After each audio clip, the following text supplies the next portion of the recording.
කාරුණික ගුණගරුක බෞද්ධ පින්වතුනි ධර්ම ශ්‍රවණය කිරීමට පෙර ආතුව තිසරණ සහිත පංචශීලයේ සමාදන් වීම සඳහා සියලු දෙනාම নমස්කාරය කියමු.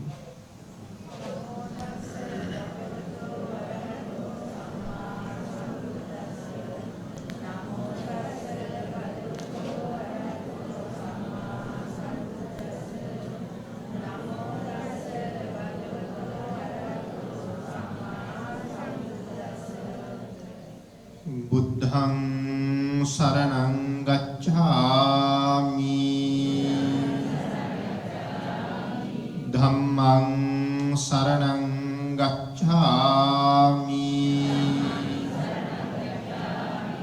සංඝං සරණං ගච්ඡාමි ဒုတိယံ පි බුද්ධං සරණං गच्छामि द्वितीयम्पि धम्मं शरणं गच्छामि द्वितीयम्पि संघं शरणं गच्छामि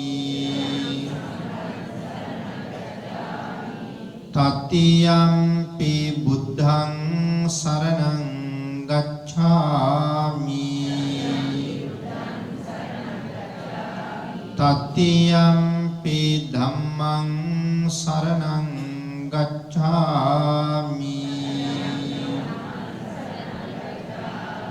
तृतीयम्पि संघं शरणं गच्छामि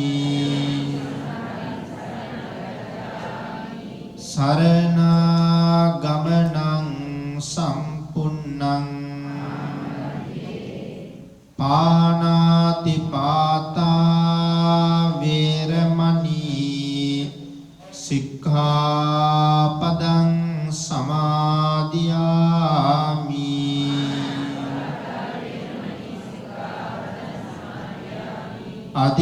अदिन्नादाना वेरमणि सिक्खापदं समादियामि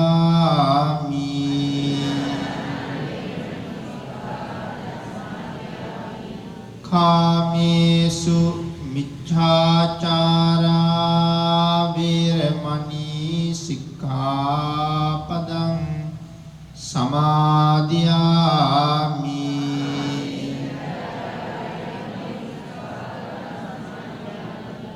मुसावादा वीरमणि सिक्खापदं समादियामि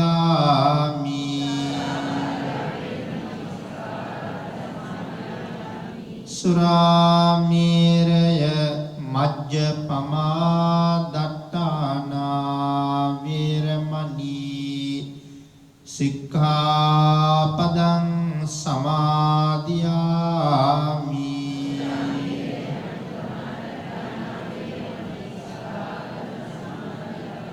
तिसरणेन सद्दिं पंचशीलं धम्मं साधुकं सुरक्षितं कत्वा अपमादेन सम्पादेतब्बं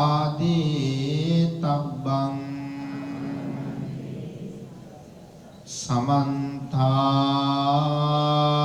चक्रवालेषु अत्रा गच्छन्तु देवता सद्धम्मं मुनिराजस्स सुनन्तु सग्ग मोक्खदं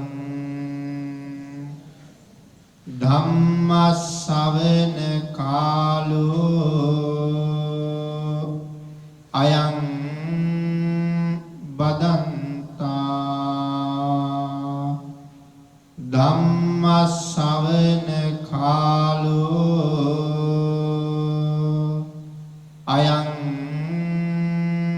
බදන්තා ධම්මස්සවන කාලෝ අයං බදන්තා නමෝ තස්ස භගවතු අරහතු සබ්බ ධම්මේසු අප්පටිහත ඥානචාරස්ස දස බල දරස්ස චතුවේ සාරජ්‍ය විසරදස්ස සබ්බ සත්තුත්තමස්ස ධම්මිස්සරස්ස ධම්ම රාජස්ස ධම්මස්සාමිස්ස තථාගතස්ස සබ්බඤුනෝ සම්මා සම්බුද්දස්ස නමෝ තස්ස භගවතු අරහතු සබ්බ ධම්මේසු අප්පටිහත ඥානචාරස්ස දස බල දරස්ස චතුවේ සාරජ්‍ය විසරදස්ස සබ්බ සත්තුත්තමස්ස ධම්මිස්සරස්ස ධම්ම රාජස්ස ධම්මස්සාමිස්ස තථාගතස්ස සබ්බඤුනෝ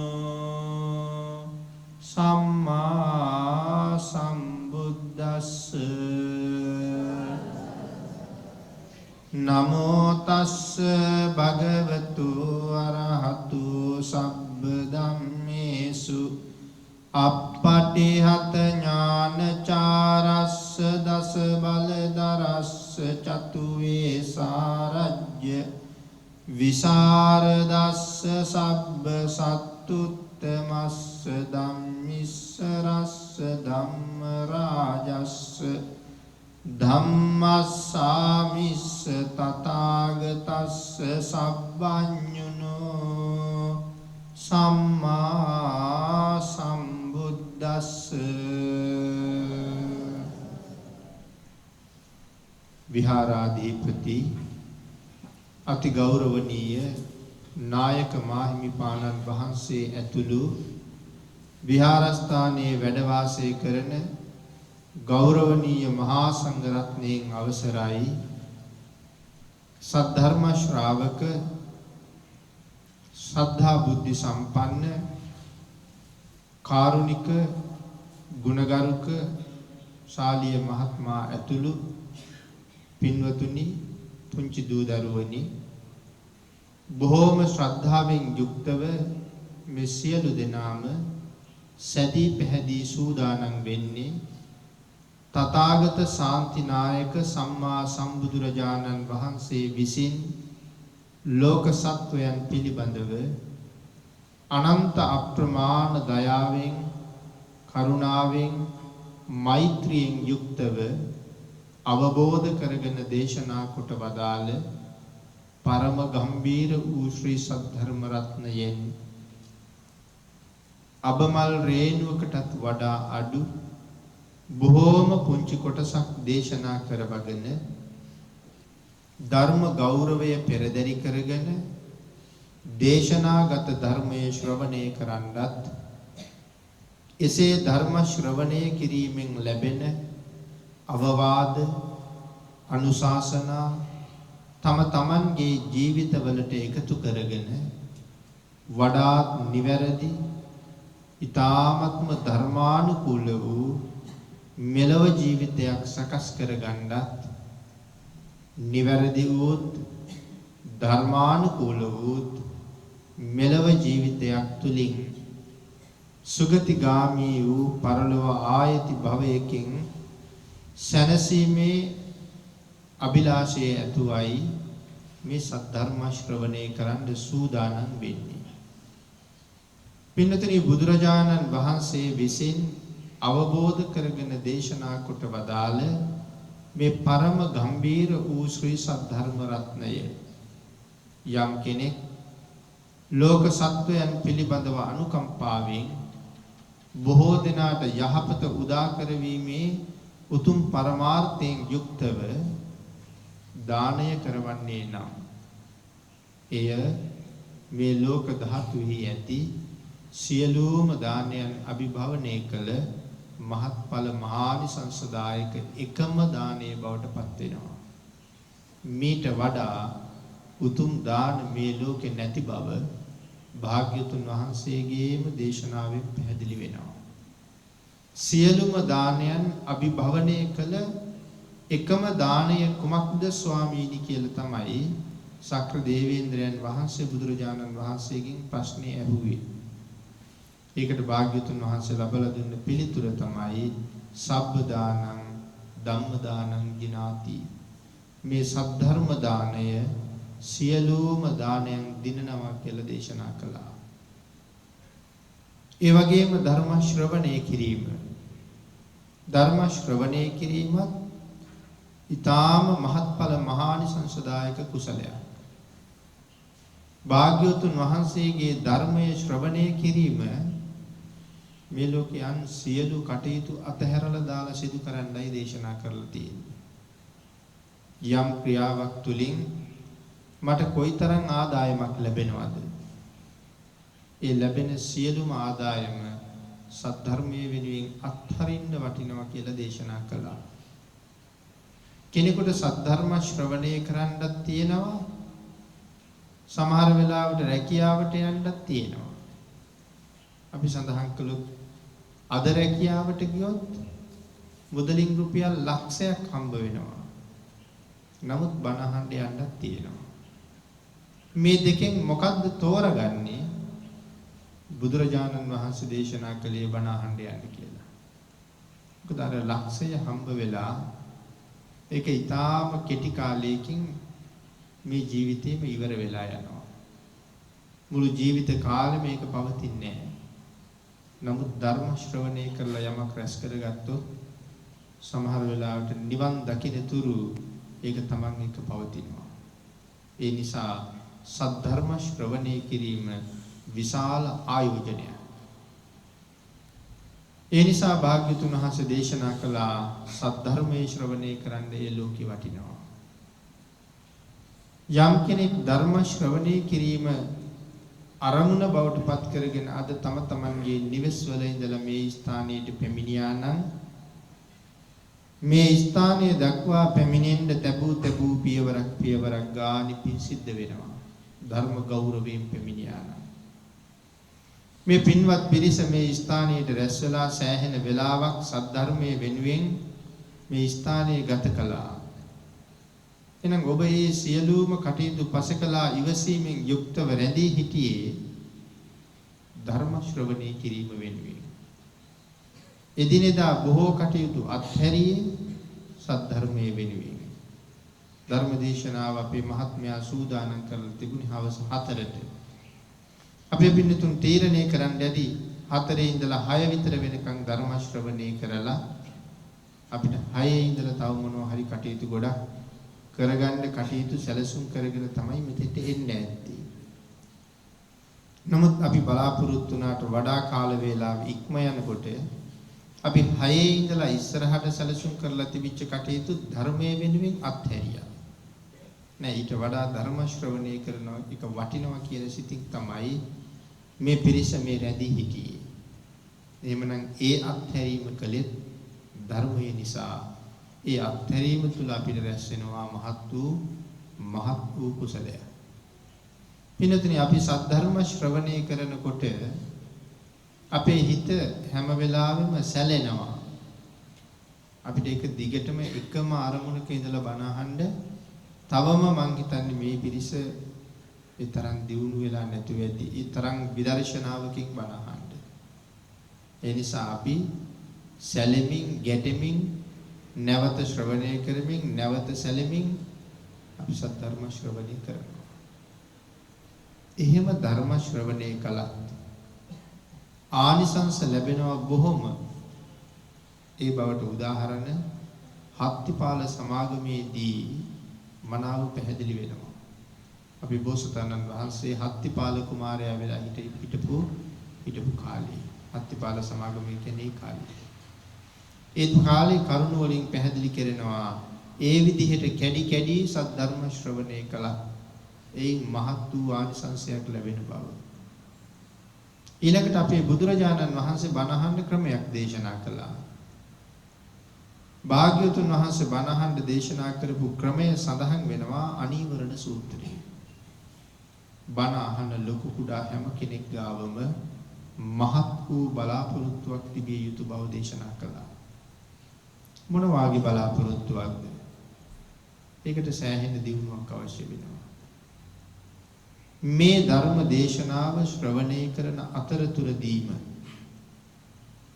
මාගේ පංච නීවරණ ධර්මයන් යටපත් වේවා. සප්ත බෝධ්‍යාංග ධර්මයන් වැඩි දියුණු වේවා. මේ දේශනාව අතරතුරදීම මට උතුම් මාර්ගඵලයක් අවබෝධ වේවා කියන සිතින් යුක්තවම සද්ධර්ම ශ්‍රවණය කරන්න කියලා භාග්‍යවතුන් වහන්සේ දේශනා කළා. අංගුත්තර නිකායේ පංචක නිපාතේ එක තැනක බුදුරජාණන් වහන්සේ පැහැදිලි කළා මේ ලෝකේ දුර්ලභ පුද්ගලයෝ 5 දෙනෙක් ගැන. ආන්ගේ 5 දෙනා අතර ඉන්නවා මෙන්න මේ ප්‍රාර්ථනාව සහිතව බණ අහන කෙනත් ලෝකේ දුර්ලභ කෙනෙක්. සඳහන් කරනවා හරියටම මේ ප්‍රාර්ථනාවෙන් බණ අහන්න පුළුවන් වුණොත් ත්‍රි හේතුක ප්‍රතිසන්දියකුත් තියෙනවා නම් ඒ අතරතුරදීම මාර්ගඵල ලැබෙනවා කියලා. ඒක බුද්ධ දේශනාවයි. එහෙමනම් එය එසේමයි. අපි ජීවිතයේ පින්නතුනි කවදා නමුත් පුරුදු කළ යුතුයි ආන්ගේ ප්‍රාර්ථනාව සහිතව හරියටම බණ අහන්න. මොකද අපිට කවදා හරි මේ සංසාරේ කෙරවල හොයන්න නිවන් දකින්නම වෙනවා. එහෙනම් ඒ වෙනුවෙන් ඒ සඳහා අපට සූදානම් වෙන්නම වෙනවා. ඒ හින්දා අපි උත්සාහයක් දරමු හැකි තරම් සද්ධර්මයේ තුල සිත රඳවාගෙන ධර්ම ශ්‍රවණය කරලා මේ ගත කරන කාලයෙන් උපරිම ප්‍රයෝජනයක් ගන්න. ඒ සඳහා ඔබ සියලු දෙනාටම භාග්‍යවතුන් වහන්සේගේ ආශිර්වාදය ලැබේවා කියලා ප්‍රාර්ථනා කරනවා. පින්තුනි අද ධර්ම දේශනාවේ මාතෘකාව හැටියට අපේ බුදුරජාණන් වහන්සේ පිළිබඳව අපේ හිතේ ශ්‍රද්ධාව උද්දීපනය වෙන බුදුරජාණන් වහන්සේගේ පුරිස ධම්ම සාරති ගුණය මොනවට පැහැදිලි කරනවා අපේ බුදුරජාණන් වහන්සේ සවැත් නුවර ජේතවනාරාම විහාරස්ථානයේ වැඩ ඉන්න කාලේ බුදුරජාණන් වහන්සේ මේ කාර්ය සිදු කරලා තියෙනවා. මේ සූත්‍රය දේශනා වෙන්නේ කාලේ අඟුලිමාල සූත්‍රය. මේ අඟුලිමාල කියන නම මම හිතන්නේ මෙතන ඉන්න මේ පුංචි දරුවෝ පවා හොඳට අහලා පුරුදු නම. අඟුලිමාල කියන මහරහතන් වහන්සේ ගැන පස්සේ කාලේ අපි අහලා තියෙනවා. මුල් කාලේ ඇහුවා අඟුලිමාල කියලා හොරෙක් හිටියා කියලා, මිනිමරුවෙක් හිටියා කියලා. පස්සේ කාලේ අපි ඇහුවා අඟුලිමාල කියලා රහතන් වහන්සේ නමක් හිටියා කියලා. උන්වහන්සේ ආපු දුර සංසාරේ කරගත් අප්‍රමාණ පින්. අපි ඒ කාරණාව සාකච්ඡා කරමු. පින්තුනි අපේ බුදුරජාණන් වහන්සේ මහා කරුණා සමාපත්තියට සමවදිනවා දවසකට දෙපාරක්. උදේට එකපාරයි, හවසට එකපාරයි. මේ ලෝකේ දුක් විඳින සත්වයා අතර භාග්‍යතුන් වහන්සේගේ පිහිට ඊටාම ඉක්මනට අවශ්‍ය වෙලා තියෙන්නේ කාටද? තව වෙලාවක මේ ජීවිතේම මාර්ගඵල ලැබලා සසරින් ඈතර යන්න පිං තියෙනවා. නමුත් සත්පුරුෂයෙක් හරියටම මුණ ගැහිලා නැති හින්දා ඒ අවස්ථාව මගහැරිලා නිරේට යනවා. අන් එහෙම අය දැක්කහමත් බුදුරජාණන් වහන්සේ ඒ අය හොයාගෙන වැඩම කළා. නිරේට යන එක වළක්වලා ඒ අයට සුගතියට යන්න පින් තියෙන නිසා ඒ අයට සත්පුරුෂයෙක් වෙන්න. එහෙනම් මේ අඟුලිමාල සූත්‍රය ඒ වාගේ කාරණාවක් පැහැදිලි කරන දේශනාවක්. මේ ජීවිතයෙන්ම රහත් වෙන්න පින් තිබ්බ කෙනෙක්. සමහර විට බුදුරජාණන් වහන්සේ මුණ ගැහුනේ නැත්තම් තවත් අන්තර් කල්පයක් තරම් දීර්ඝ කාලයකට නිරේට වැටෙන්න තිබුණ ඇතැම් විට. ඒ අවස්ථාවෙන් බේරගන්න තමයි භාග්‍යවතුන් වහන්සේ මේ ගමන වැඩම කළේ. අපේ බුදුරජාණන් වහන්සේ සවැත් නුවර වැඩ ඉන්න කාලේ මේ අඟුලිමාල කියලා හොරෙක් පිළිබඳව සඳහන් වෙනවා. ඊටාම භයානකයි. සඳහන් කරනවා ලුද්ධෝ ඊටාම භයානකයි. ලෝහිත පානී ලේ තවරුණ ඇතුවයි ඉන්නේ. උපන්නා වූ සත්වයන් පිළිබඳව ඊටාම අකාරුණිකයි. ගම්ද නොගම් කරන ලදී. මේ කියන්නේ ගම් පාලු කරනවා. නියම්ගම් නොනියම්ගම් කරන ලදී. නියම්ගම් පාලු වෙනවා. අඟුලිමාලට බයි. රට නොරට කරන ලදී. රටවල් විනාශ කරලා රටවල් වල මිනිස්සු රට දාලා යනවා. ඒ නිසා රට නොරට කරන ලදී. ඒ තරම්ම භයානකයි මේ මිනිමරුවා. අද කාටවත් පුළුවන් වේද ඇවිල්ලා ගමක මිනිස්සු පන්නලා දාන්න. එක ගෙදරකට දෙකකට කරදර කරනකොට ගමේ අනික් අය එකතු වෙනවා මේ කරදරකාරයව අල්ලගන්න. නියංගමක් කියලා කියන්නේ ගම් 7-8ක් 10ක් 15ක් 30ක් 40ක් එකතු වෙලා හැදිච්ච විශාල ප්‍රදේශයකට කියනවා නියංගමක් කියලා. එතකොට ගමට කරදර කරලා ගමේ අය පන්නලා දැම්මත් නියංගමක අයලවන්න බෑ විශාල ගමක ප්‍රමාණයක්. නමුත් අඟුලිමාලට බයි නියංගම් වල ජීවත් වෙන අය නියංගම අතහැරලා යනවා. රටක් කියලා කියන්නේ ඊටත් වඩා ලොකු ප්‍රදේශයක්. එතකොට රටක මිනිස්සු එක මිනිහෙකුට බයි රට දාලා යයිද? නමුත් අඟුලිමාලට බයි ඒ සිදුවීමක් සිද්ධ වෙලා තියෙනවා නම් මේ අඟුලිමාල කවුද කියන කාරණාව අපිටවත් හිතාගන්න බැරි තැනක තමයි තියෙන්නේ. ඉතින් මේ නිසා මිනිස්සුන්ගේ ජීවිතවලට හරියට කරදර. මේ මිනිස්සු ඔක්කොම මේ ගම් නියම් ගම් රටවල් දාලා ගිහිල්ලා කොසල් රාජ්‍ය ආසන්නයේ කඳවුරු බැඳ ගන්නවා. මේ කාලේ තමයි අපේ බුදුරජාණන් වහන්සේ අඟුලිමාලව මහා කරුණා සමාපත්තියෙන් දකින්නේ. අර රාජ්‍ය ළඟ කඳවුරු බැඳගත්තු මිනිස්සු රාජ්‍යරුවන්ට චෝදනාවක් නැත්නම් පැමිණිල්ලක් ඉදිරිපත් කරලා තියෙන්නේ මේ මිනි මරුවාගෙන් කොහොම හරි අපේ ජීවිත බේරලා දෙන්න කියලා. මේ මිනි මරුවා අල්ලගන්න හිරගත කරන්න. මිනිස්සුන්ගේ ඒ පැමිණිල්ල ඇහෙනවා අඟුලිමාලගේ තාත්තට. තාත්තා ඒ කාරණාව ගිහිල්ලා අම්මට කියනවා. අම්මා තීරණය කරනවා රජුරු ගිහිල්ලා මගේ පුතා අල්ලගෙන හිරේ දාන්න කලින් එහෙම නැත්නම් දංගෙඩියට ගෙනිහිල්ලා බෙල්ල කපන්න කලින් එහෙමත් නැත්නම් උලේ තියලා මරණයටපත් කරන්න කලින් මම ගිහිල්ලා පුතා නිදහස් කරගෙන එක්කේනවා. අම්මා එහෙම තීරණය කරනවා. එහෙම තීරණය කරලා අම්මා අඟුලිමාල සොයාගෙන යන්න පිටත් වෙනවා. නමුත් අම්මා එන්න කලින් බුදුරජාණන් වහන්සේ අඟුලිමාල හොයාගෙන පිටත් වෙනවා. අපේ භාග්‍යතුන් වහන්සේ එදා උදේ අඟුලිමාලයන්ව දැකලා බුදුරජාණන් වහන්සේ එළිවෙන මොහොත වෙනකම් ශරීර කෘත්‍ය කරලා පිණ්ඩපාත වඩින්න අවශ්‍ය කාරණා සංවිධානය කරගෙන නිසි වේලාව වෙනකම් භාග්‍යතුන් වහන්සේ විවේකීව වැඩ හිටියා. පිඬුසිඟා වඩින වෙලාවේ බුදුරජාණන් වහන්සේ පිණ්ඩපාතේ වැඩියා. භාග්‍යතුන් වහන්සේ සිඟාගත් දානි ටික විවේක ස්ථානයක වාඩි වෙලා වැළඳුවා. වළඳලා පිණ්ඩපාතේ පවාරණය කළා. පිණ්ඩපාතේ පවාරණය කළා කියලා කියන්නේ ආයේ අද දවසට දානේ වළඳන්නේ නැහැ. දැන් වැළඳීම හමාර කළා. පිණ්ඩපාතේ පවාරණය කරලා පාත්‍ර ධාතුවත් අරගෙන අතිරේක සිවුරක් දරාගෙන අරගෙන බුදුරජාණන් වහන්සේ පිටත් වුණා. අඟුලිමාල ඉන්නේ යම් තැනකද ඒ ප්‍රදේශයේ බලා භාග්‍යතුන් වහන්සේ පිටත් වුණා. හැබැයි විශේෂයෙන් සඳහන් කරනවා මේක පෞද්ගලිකව වඩින ගමන. බුදුරජාණන් වහන්සේ සමහර ගමන් භික්ෂු මහ සංඝයා දහස් ගණන් පිරිවරාගෙනත් වැඩියා. 500ක් පිරිවරාගෙනත් වැඩියා.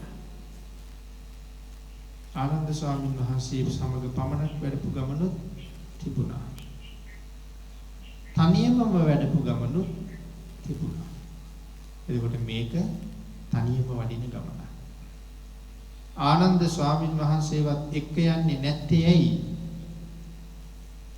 තමන් වහන්සේව හඳුනාගන්න කියලා. මොකද මේ ගමන වඩින්නේ තමන් වහන්සේ කිසිම පුජ්‍යලයකට අඳුරන්න බැරි වෙන්නේ. තමයි භාග්‍යතුන් වහන්සේ වඩින්නේ. ආනන්ද හාමුදුරුවෝ එක් කරගෙන වැඩියොත් ආනන්ද ස්වාමීන් වහන්සේ නිසාවත් මිනිස්සු මේ ඉන්නේ භාග්‍යතුන් වහන්සේද කියලා හිතයි. ඒ හින්දා තමයි තනියම වඩින්නේ. සඳහන් කරනවා 이르දියක් දක්වලා තියෙන්නේ කියලා. ඇයි ඒ 이르දිය දක්වලා තියෙන්නේ? තමන් වහන්සේ හඳුනා ගන්න බැරි වෙන්නේ. දෙතිස් මහා පුරුෂ ලක්ෂණ අතුරුදහන් කරලායි තියෙන්නේ. ඉතින් මිනිස්සු අඳුර ගන්නවනේ. සඳහන් කරනවා නිරන්තරයෙන් විහිදෙන රශ්මික ධම්මේ සිවුර ඇතුලේ හංගගත්ත කියලා. මිනිස්සුන්ට පේන හින්දා. දැන් එතකොට පාරේ වඩින්නේ බුදුරජාණන් වහන්සේ නෙමෙයි සාමාන්‍ය ස්වාමීන් වහන්සේ නම. සාමාන්‍ය ශ්‍රමණෙක් පාරේ වඩින්නේ. දැන් කොහාටද මේ ශ්‍රමණයන්න් වහන්සේ වඩින්නේ? වඩින්නේ මේ අඟුලිමාල කියන දරුණු හොරා ගැවසෙනවාය කියලා කියන වනාන්තරී පැත්තට. හැබැයි මේ වනාන්තරී පැත්තට යන පාර මේ වෙනකොට සමහර විට වල් වෙහිමින් තිබුණේ. ඇයි මේ පාරේ මිනිස්සු යන්නේ නැහැ. අඟුලිමාලගෙන් බේරෙන්න මිනිස්සු දෙන්න තුන් දෙනා ගියා. එක්කෙනෙක් ගියාමනේ මරන්නේ. දෙන්න තුන් දෙනා ගියොත් මිනිස්සු එන්නේ නැති වෙයි. අඟුලිමාල එන්නේ නැති වෙයි. දෙතුන් දෙනෙක් එක පොර බදන්න එපේ. ඒ වුණාට ඒ ඔක්කොම මරුවා. 10 දෙනා ගියා. කවුරුත් ආපහු ආවේ නැහැ. 20 දෙනා 30 දෙනා ගියා. කවුරුත් ආපහු ආවේ නැහැ. 40 දෙනා 50 දෙනා ගියා. සමහර අවස්ථාවල 60 දෙනෙක් එකතු වෙලා ගියා. 60 දෙනාම අඟුලිමාලගෙන් මරුන් කෑවා මිසක් කවුරුත් ආපහු ආවේ නැහැ. ඒ නිසා මිනිස්සු කිසි කෙනෙක් මේ පාරේ දැන් යන්නේ නැහැ. මිනිස්සු එන්නේ නැති හින්දා තමයි රැට ගිහිල්ලා ගම් වලට පයින්නේ. පාන්දර ජාම මිනිස්සු හොඳට නිදින වෙලාව. ඒ වෙලාවට ගෙවල් කඩාගෙන ඇතුළට පැනලා නිදාගෙන ඉන්න මිනිස්සු ඔක්කොම ඝාතනය කරලා ඇඟිල්ල කපාගෙන යනවා. ඉතින් මෙහෙම වෙනකොට මිනිස්සු ගම දාලා ගියා. ඊට පස්සේ මේ වැඩේ නියංගමේ වෙන්න පටන් ගත්ත මිනිස්සු නියංගම අතහැරියා. ඊට පස්සේ මිනිස්සු රට ඇතහැරියා. එහෙමයි මේ ගම් පාළු වෙන්න පටන් ගත්තේ. දැන් කවුරුවත් මේ පාරේ එන්නේ නැහැ. භාග්‍යතුන් වහන්සේ විතරක් මාර්ගයට අවතීර්ණ වෙලා මේ කැලෑව පැත්තට වඩිනකොට මිනිස්සු දැක්කා. මිනිස්සු දුවගෙන ආව පාරට. ඇවිල්ලා දන ගහගෙන බුදුරජාණන් වහන්සේට වැඳගෙන ආයාචනා කරනවා අනේ ස්වාමීනි ওই පැත්තට වඩින්න එපා. අර ප්‍රසිද්ධ අඟුලිමාල කියන දරුණු මිනිමරු හොරා ඉන්නේ ওই කැලෑවේ. ඔබ වහන්සේ වඩින්න මේපා දැන් මේ පාරේ කවුරුවත් ওই පැත්තට යන්නේ නැහැ ස්වාමීනි. වඩින්න නම් එපා කිය මිනිස්සු වඳිනවා. දැන් මේ බුදුරජාණන් වහන්සේ බව දැනගෙනද වඳින්නේ? නෑ, හඳුනන්න බැරි වෙන්නේ 이르දියක් දක්වලානේ තියෙන්නේ. නමුත් භාග්‍යතුන් වහන්සේ කන් ඇහෙන්නේ නෑ වාගේ මේ ශ්‍රමණයන් වහන්සේට. බීරිද කොහෙද වාගේ. මිනිස්සු කොච්චර ඇඬුවත් මිනිස්සු කොච්චර වැළපුණත් උන්වහන්සේ ඒ පැත්තටම වඩිනවා. මිනිස්සු බලාගෙන අඬනවා අනේ මේ ශ්‍රමණයා අය කවදාවත් අපිට දැක ගන්න ලැබෙන එකක් නෑ. ඉතින් පින්නතේ මේ කාරණාවේ අට කතාවට සම්බන්ධ කරුණු ටිකක් තියෙනවා. ඒ කාරණා ටිකත් අපි සාකච්ඡා කරගෙන යමු. මේ අඟුලිමාලගේ තාත්තා භග්ග කියලා බ්‍රාහ්මණයෙක්. අම්මා මන්තානි කියලා බැමිණියා. අඟුලිමාලගේ තාත්තා කොසල් රජුරුවන්ගේ රාජ්‍ය සභාවේ හිටපු පුරෝහිත බ්‍රාහ්මණයෙක්. භග්ග බ්‍රාහ්මණය නිසා මන්තානි තරුණ බැමිණිය කලික ගැප් ගත්තා. ඒ ක්‍රමයෙන් කලවයස් ඉවත් කරලා දරු ගැබ බිහි කළා. එක උදේවරුවක තමයි දරුවා උපන්නේ. හැබැයි මේ දරුවා ඉපදෙනවා සමගම මේ නගරයේ තිබිච්ච සියලුම ආයුධ දිලිසුණා. මේ වෙන තවත් ළමයි ඕන තරම් ඉපදෙනවා. මේ වාගේ විපර්යාසයක් නම් උනේ නෑ. මේ භග්ග බ්‍රාහ්මණයා කල්පනා කළා එහෙමනම් මොකද්ද මේ වෙච්ච එක? මොකද්ද මෙතන තියෙන හේතුව? මම ඒක හොයන්න ඕනේ. මෙයා පුතා ඉපදිච්ච වෙලාව අරගෙන අහස දිහා බලලා නැකතක් හැදුවා. පුතා ඉපදිච්ච නැකත. නැකත හදලා බලහම පුතා ඉපදිලා තියෙන්නේ හොරු ඉපදෙන නැකතින්. ඒක තමයි මේ ආයුධ දිලිසුණී. චෞර නක්කත් ඒක තමයි ඉපදිලා තියෙන්නේ. මොනව කරන්නද ඉතින් අනාගතේ පුතා හොරෙක් වෙනවා. හොරු ඉපදෙන නැකතින් ඉපදුනේ. 18 කල්පනා කළා. කොහොමද මේ දරුවා හදන්නේ? ලොකු වෙනකොට මොන වාගේ කරදරයක් වෙයිද? රජුරු ඇහුවොත් මොනවා කියන්නද? රජමාලිගාවෙත් ආයුධ දිලිසෙන්න ඇති. රජු මොකද කියන්නේ කියලා බලන්න වගේ උදේ පාන්දරම පහවදා පිටත් වුණා රජමාලිගාවට. රජුරුවන්ගෙන් ඇහුවා ස්වාමීනි ඊ රාත්‍රියේ වහන්සේ බොහෝම සුවෙන් සතපුණා නේද කියලා. ඒ වෙලාවේ රජු සඳහන් කරනවා මොන සතපිල්ලක්ද බ්‍රාහ්මණ? ඊයේ මේ මාලිගාවේ තිබිච්ච සියලුම ආයුධ දිලිසුණානේ. මේ රජමාලිගාවේ තිබිච්ච ආයුධ සිරියහන් ගබඩාවේ තිබිච්ච ආයුධ ඔක්කොම දිලිසුණා. මොකද්ද මේකට හේතුව? මට කරදරයක්ද? මගේ රටවැසියන්ට කරදරයක්ද? දන්නේ නැහැ ඒක. ඒ හින්දා මං කොහොම සනීපෙට නිදාගන්නද? ආන් ඒ වෙලාවේ බ්‍රාහ්මණයා සඳහන් කරනවා ස්වාමීනි මහරජතුමනි ඊයේ අපේ ගෙදර පුතෙක් ඉපදුනා. ආන් ඒ පුතා ඉපදිච්ච වෙලාවේ තමයි ඔය ආයුධ දිලිසෙන එක සිද්ධ වුනේ. බ්‍රාහ්මණ තවත් ඕන තරම් දරුවෝ මේ රටේ උපදිනවා. මෙහෙම සිද්ධියක් උනේ නෑනේ. මොන හේතුවක් නිසා පුතා ඉපදෙනකොට ආයුධ දිලිසුණාද? ස්වාමීනි ඒක ගැන කතා කරගෙන යන්න තමයි මම ආවේ. ස්වාමීනි මගේ පුතා ඉපදුනේ හොරු ඉපදෙන නැගති. චෞරණක් කත්තේ. ඒ කියන්නේ මගේ පුතා අනාගතේ හොරෙක් වෙනවා. ස්වාමීනි මං අහලා යන්න ආවේ. නියපොත්තෙන් කඩන්න තියෙන දේ පොරවෙන් කපන්න වෙනකම් බලාගෙන ඉන්න ඕනේ නෑ. මම මගේ දරුවා මරලා දාන්නද ස්වාමීනි කියලා ඇහුවා. රජු එතකට අහනවා උඹේ පුතා ලොකු වෙලා හොරෙක් වෙනවා නම් ඒ හොරා තනියම හැසිරෙන හොරෙක් වෙනවද තිරිස් සමග හැසිරෙන හොරෙක් වෙනවද කියලා. ඒ වෙලාවේ සඳහන් කළා ස්වාමීනි තනියම හැසිරෙන හොරෙක්. තිරිස් එක්ක කැරලි ගහන හොරෙක් වෙන්නේ එහෙම හොරෙක් වෙන්නේ නැහැ. රජු ඊට පස්සේ සඳහන් කරනවා බ්‍රාහ්මණ එහෙමනම් මොන හිටුවානේ. තනියම හැසිරෙන එක්කෙනෙක් නම් මොනව කරන්නද? මහ මොහොතෙන් වතුර බින්දුවක් ගත්ත කියලා මොහොතට පාඩුවක් නැහැ. අක්කර ගානක් පැහිලා තියෙන කුඹුරු යායකින් වී කරලක් ගත්ත කියලා කුඹුරු හිමියට පාඩුවක් නැහැ. එනම් මේ කාසිකෝසල කියන විශාල රාජ්‍යයේ එක හොරෙක් ඉඳලා මොනව කරන්නද? කොහේ හිටුවානේ. ඉතින් මේ කරුණ මතක තියාගන්න ඕන රජුරෝ හිතපු හැටි. ඉතින් බ්‍රාහ්මණතුමාටත් ඒකමයි කාර්යය. මොකද මේ මරන්නම හිතාගෙන ආව නෙමෙයි. රජුරෝ මොකද කියන්නේ කියලා බලන්නයි ආවේ.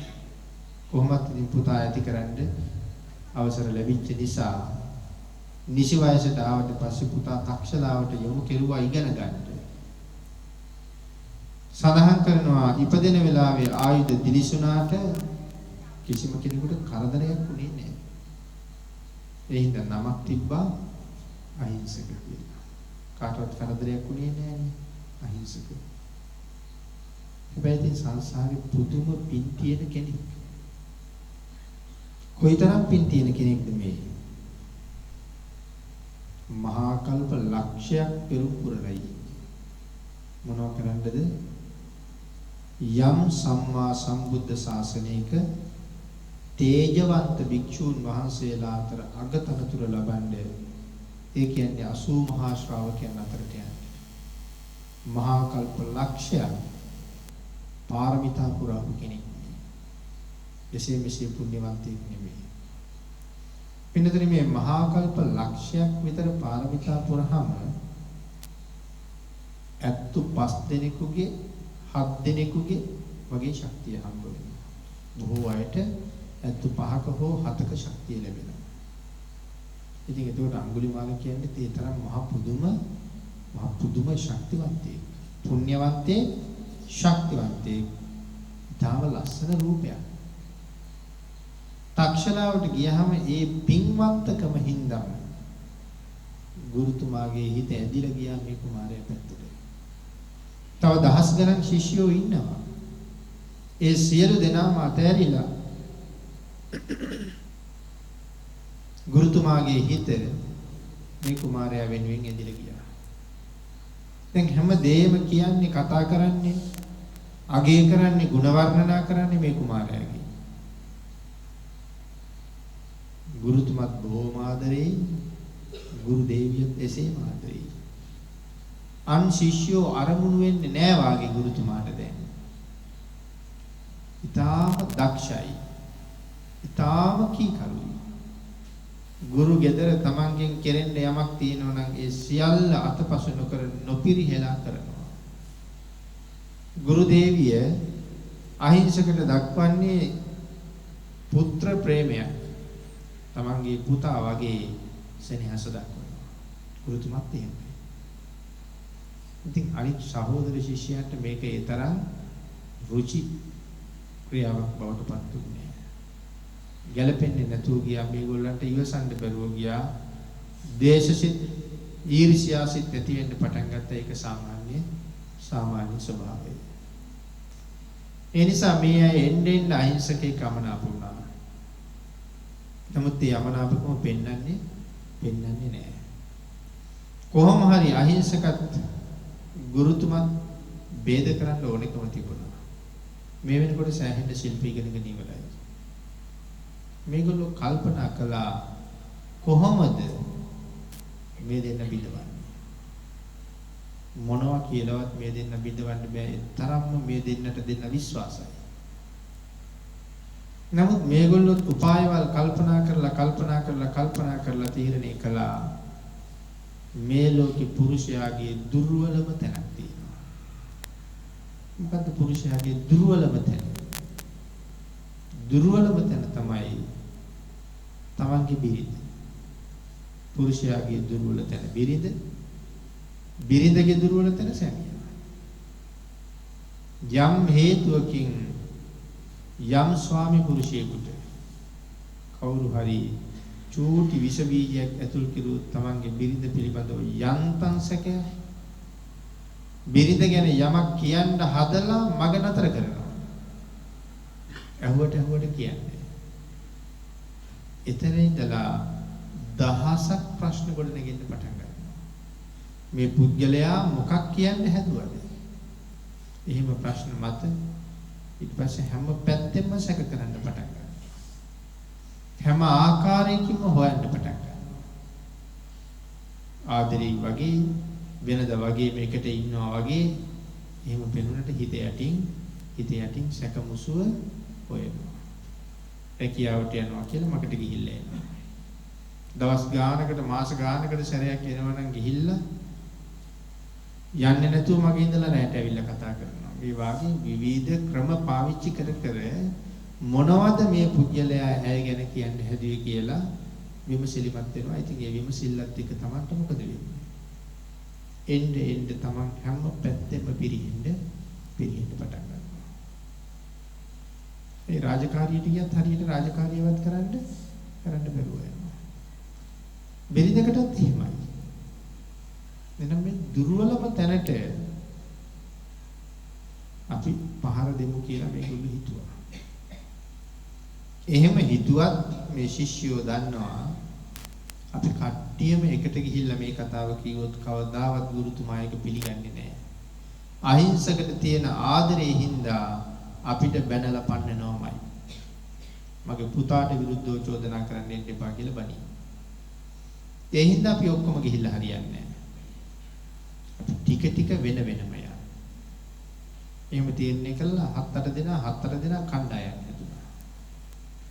දන්නවා ඉතින් පළවෙනි කණ්ඩායම අපිට නම් හොඳටම බැලුම් අහන්නයි වෙන්නේ කියලා. කෙසේ වෙතත් ගිහිල්ලා චෝදනාව කෙරුවා. බැනලා පන්න ගත්තා. මගේ පුතාට විරුද්ධවද චෝදනා කරන්න ඉන්නේ කියලා.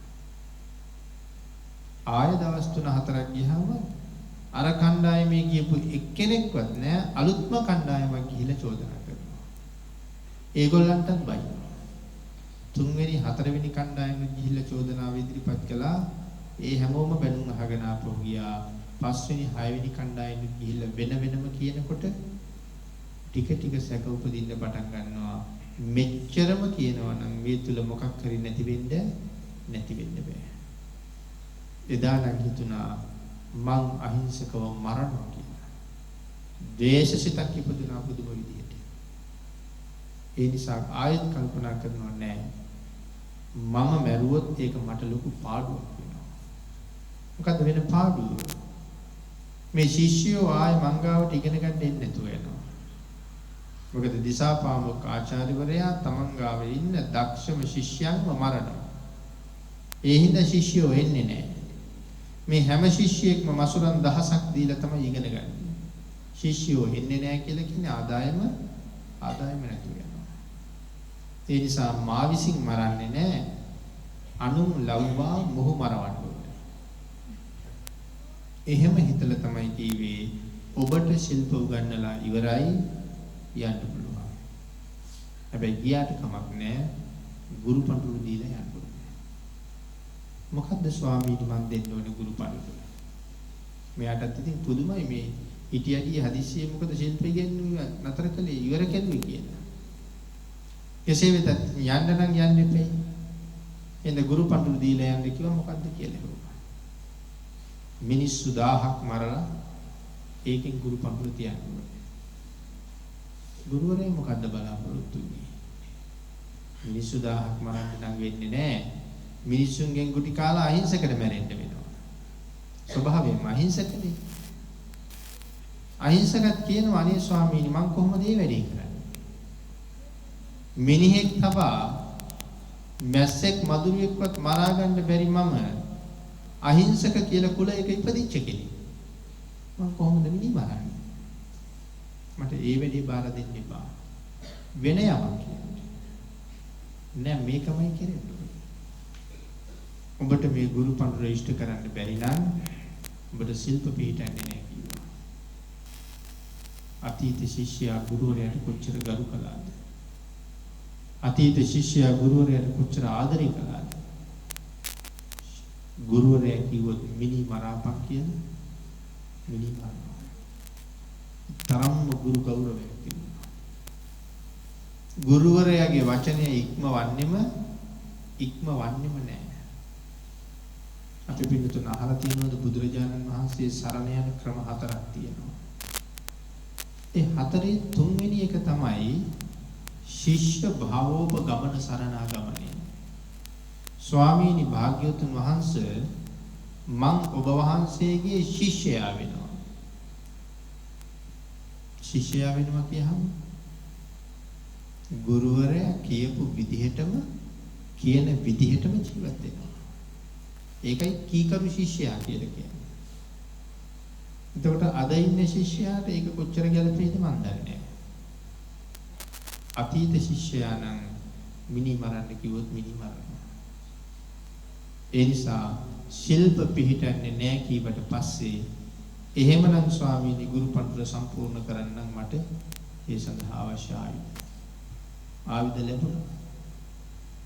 දුන්නත් ඊතලත් අරගෙන කඩුවත් අරගෙන වනාන්තර වැදුනා. දැන් හම්බෙන මිනිහා මරනවා. දවසකට මිනිස්සු 7-8 දෙනා මරනවා. ගුරුතුමා බලාපොරොත්තු වෙන්නේ මිනිස්සුන්ගෙන් ගුටි කාලා මැරෙයි කියලා. නෑ, සියලුම මිනිස්සු මෙයාගෙන් මැරුම් කරනවා. කවදාවත් ගණන් අමතක වෙන්නේ නැහැ කියලා සඳහන් කරනවා. ඊටාම දක්ෂයි. හැබැයි මේ කාලේ ගණන් අමතක වෙනවා, පව් කරනවා වැඩි. ඒ නිසා අද මිනිස්සු 7-8 දෙනෙක් මරලා ගණන් කරගන්නවා 10යි. හෙට 15ක් මරලා ගාන එකතු කරන්න හදනවා. එතකොට හිතේ සැකයක් තියෙනවා, ඊයේ මැරුවේ 10ක්ද 11ක්ද? දැන් දෙගිඩියාවයි. එතකොට ස්ථිර නෑ. බොරු කරන්නේ 10යිනේ මරන්න කිව්වේ 10ම හරියට මරන්න ඕනේ. ඊට පස්සේ ඉතින් දැන් මේක දවසින් දවස දෙගිඩියාව වෙන නිසා මරණ මිනිහගේ ඇඟිල්ල කපාගත්තා. ඇඟිලි කපාගෙන අද මරාපු කට්ටියගේ ඇඟිලි ටික ගෙනහිල්ලා ගස් බෙන එක හරි ගල් බෙන එක හරි හංගනවා. හෙටත් 10-12 දෙනෙක් මරාගෙන ඇඟිලි ටික කපාගෙන යනවා ඊයේ හංගපු ඇඟිලි ගාවට. ගිහිල්ලා බලන්න අනේ එතන ඇඟිලි අඩුයි නැත්නම් එකක්වත් නැහැ. මොනවා වෙලාද ඒකට? සත්තු කාලා. අංගල තිබිච්ච තැන් වලින් සත්තු කාලා. දැන් එතකොට මේ ඇඟිලි හැංගීමේ තරම් සාර්ථක වෙන්නේ නැහැ. දැන් එතකොට මේව එකතු කරලා තියන්න දිහාකුත් නැති හින්දා තමයි හම්බෙන ඇඟිල්ල ගැට ගහලා මාලයක් හැටියට බෙල්ල දාගත්තා. මේක දැකපු මිනිස්සු බේරිලා දුවපු අය ඇඟිලි මාලයක් දරන්න අඟුලි මාලයා එහෙම නමක් පට බැලුවා. ඉතින් මෙහෙම තමයි මෙයා අඟුලි මාලයක් බවට පත් වෙන්නේ. පුදුම ශක්තිමත්. අපි මුලින් සඳහන් කළානේ ඇත්තු ගණනාවක ශක්තිය තියෙනවා. සඳහන් කරනවා කැලෑවේ ඉන්නකොට සතෙක් මරා ගන්න ඕනේ වෙච්චාම කොහොමද සතෙක් මැරුවේ කියලා. ගහකට හරි කන්දක් උඩට හරි නැගලා ඈත බලනවා. හොඳට ඇස් පේනවා. හැතක්ම 4-5ක් ඈත. වතුර කඩක් ගාව, දියාගලක් ගාව, මෝ ගෝන්නු එකතු වෙලා ඉන්නවා. දැන් එතකොට මෙතනින් මුවෙක් හරි ගෝණෙක් හරි මරා ගන්න ඕනේ. සඳහන් කරනවා හොඳට බලා ගන්නවා මෙතන ඉන්න පෘෂ්ටිමත් සත්තු. චූටි සත්තු මරන්නෙත් නෑ, වයසක සත්තු මරන්නෙත් නෑ. ඒක පෘෂ්ටිමත් තරුණ මුවෙක් හරි ගෝණෙක් හරි බලා ගන්නවා. බලලා සඳහන් කරනවා කෑ ගන්නවා කියලා. දැන් එතකොට මේ සත්තු ඉන්නේ 7-4-5 ඈත. කෑ ගහනකොට මේ සත්තු බයේ සීසීකට දුවනවා. ඒකට හිතන්නකො මොන තරම් හඬක් තියෙන්නේ නැද්ද කියලා. සත්තු දුවන්න පටන් ගත්තට පස්සේ තමන් අර හොඳට බලලා අරමුණු කරපු සතා දුවන පැත්ත බලලා නැගලා ඉන්න ගහෙන් හරි කන්දෙන් හරි බිමට පැනලා එලවන්න පටන් ගන්නවා. ඒ සත්තු දුවන්නේ 7-5ක් ඇති. සඳහන් කරනවා එහෙම එලවලා තමන් දැකපු බලාපු සතාගේ පාද දෙකෙන් ඇදලා අරන් උස්සලා පොළවේ ගහලා මරා ගන්නවා කියලා. එතකොට අර සතාට වතුරකඩ ගාවේ ඉඳලා කැලේට පැන ගන්න බැරුව ගියා. මෙයා 7-5ක් දුවලා ගිහිල්ලා ඇල්ලුවා. අනික මුවෙක් ගෝණේ කෙමින් දුවනායේද? එතකොට ඒකෙන් තේරුම් ගන්න ඕනේ අඟුලිමාල කොයිතරම් වේගෙන් දුවනවද කියලා. අඟුලිමාල කියන්නේ මොන පුරුෂයෙක්ද? අඟුලිමාල කියන්නේ අජානීය පුරුෂයෙක්. එතකොට අපි පින්නතුන් අජානීය කියන වචනේ මීට කලින් අහලා තිබුණේ නැද්ද? අහලා තිබ්බා. අපි අජානීය කවුරු ගැන අහලා තිබුණාද? අජානීය අසුය. අංගුත්තර නිකායේ සීහ සූත්‍රයේ අජානීයෝ 5 දෙනෙක් ගැන දේශනා කරනවා.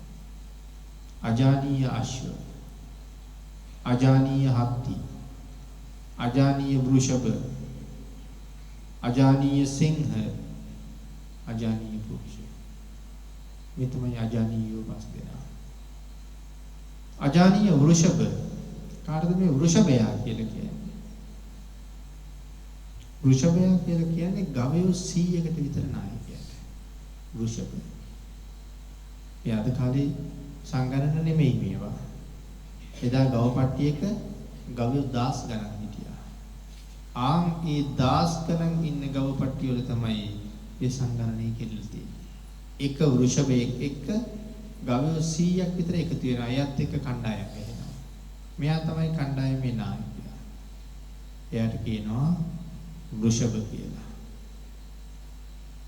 වසභ කියනවා ගවයෝ 1000ක නායකයට. එයා වෘෂභට වඩා උසස්. එයත් එක්ක ගවයෝ 1000ක් විතර එකතු වෙනවා. නිසභ කියලා කියන්නේ කාටද? ලෝකේ කොච්චර ගවයෝ ඉන්නවද? ඒ සියලුම ගව ගණයාගේ රජුරවන්ට කියනවා නිසභ කියලා. වෘෂභ, වසභ, නිසභ. එතකොට පොදුවේ වෘෂභ කියලා කියහම මේ අජානීය වෘෂභ කාටවත්ම බය නැහැ. මේගොල්ලෝ අජානීයයි. සදාහන් කරනවා මේ අජානීය වෘෂභේ පාරට ඇවිල්ලා හිටගත්තු. කවුරු මොනවා කළත් එයා යන්නේ නැහැ. Tamante හිතිලා යනවා මිසක් වෙන කෙනෙකුට නම් ඒ පාද හතර පිහිටවල හිටගත්තාම පන්නන්න බෑ. බය නැහැ. සදාහන් කරනවා යම් පිට්ටනියක වාගේ තැනක ඉන්නකොට පිටිපස්සේ පාද දෙක පැත්තෙන් හෙනයක් පිපුරුවොත් හැරිලා බලන්න යාළු මොකක්ද හිච්ච සද්ද කියලා. තරම්ම නිර්භීතයි කියලා. එතකොට අජානීය පුරුෂය. එතකොට මේ අඟුලිමාල අයිති වෙන්නේ අජානීය පුරුෂ ගණයට. තවත් අජානීය පුරුෂයෝ හිටියා. අපි වෙනතන මතකද අජානීය පුරුෂයෝ ගැන? පිළිතුරේ මෙහෙම කල්පනා කරලා බලහම අපේ ශාසනීය ආර්ය මහා සංඝ රත්නය 80 මහා ශ්‍රාවකයන් වහන්සේලා සියලු දෙනාම පාහේ අජානීය විය යුතුයි. මොකද 80 මහා ශ්‍රාවකෙක් වෙන්න මහා කල්ප ලක්ෂයක් පෙරුම් පුරන්නම ඕනේ. නැත්නම් 80 මහා ශ්‍රාවකයෝ ගණයට එන්න බෑ. අග්‍ර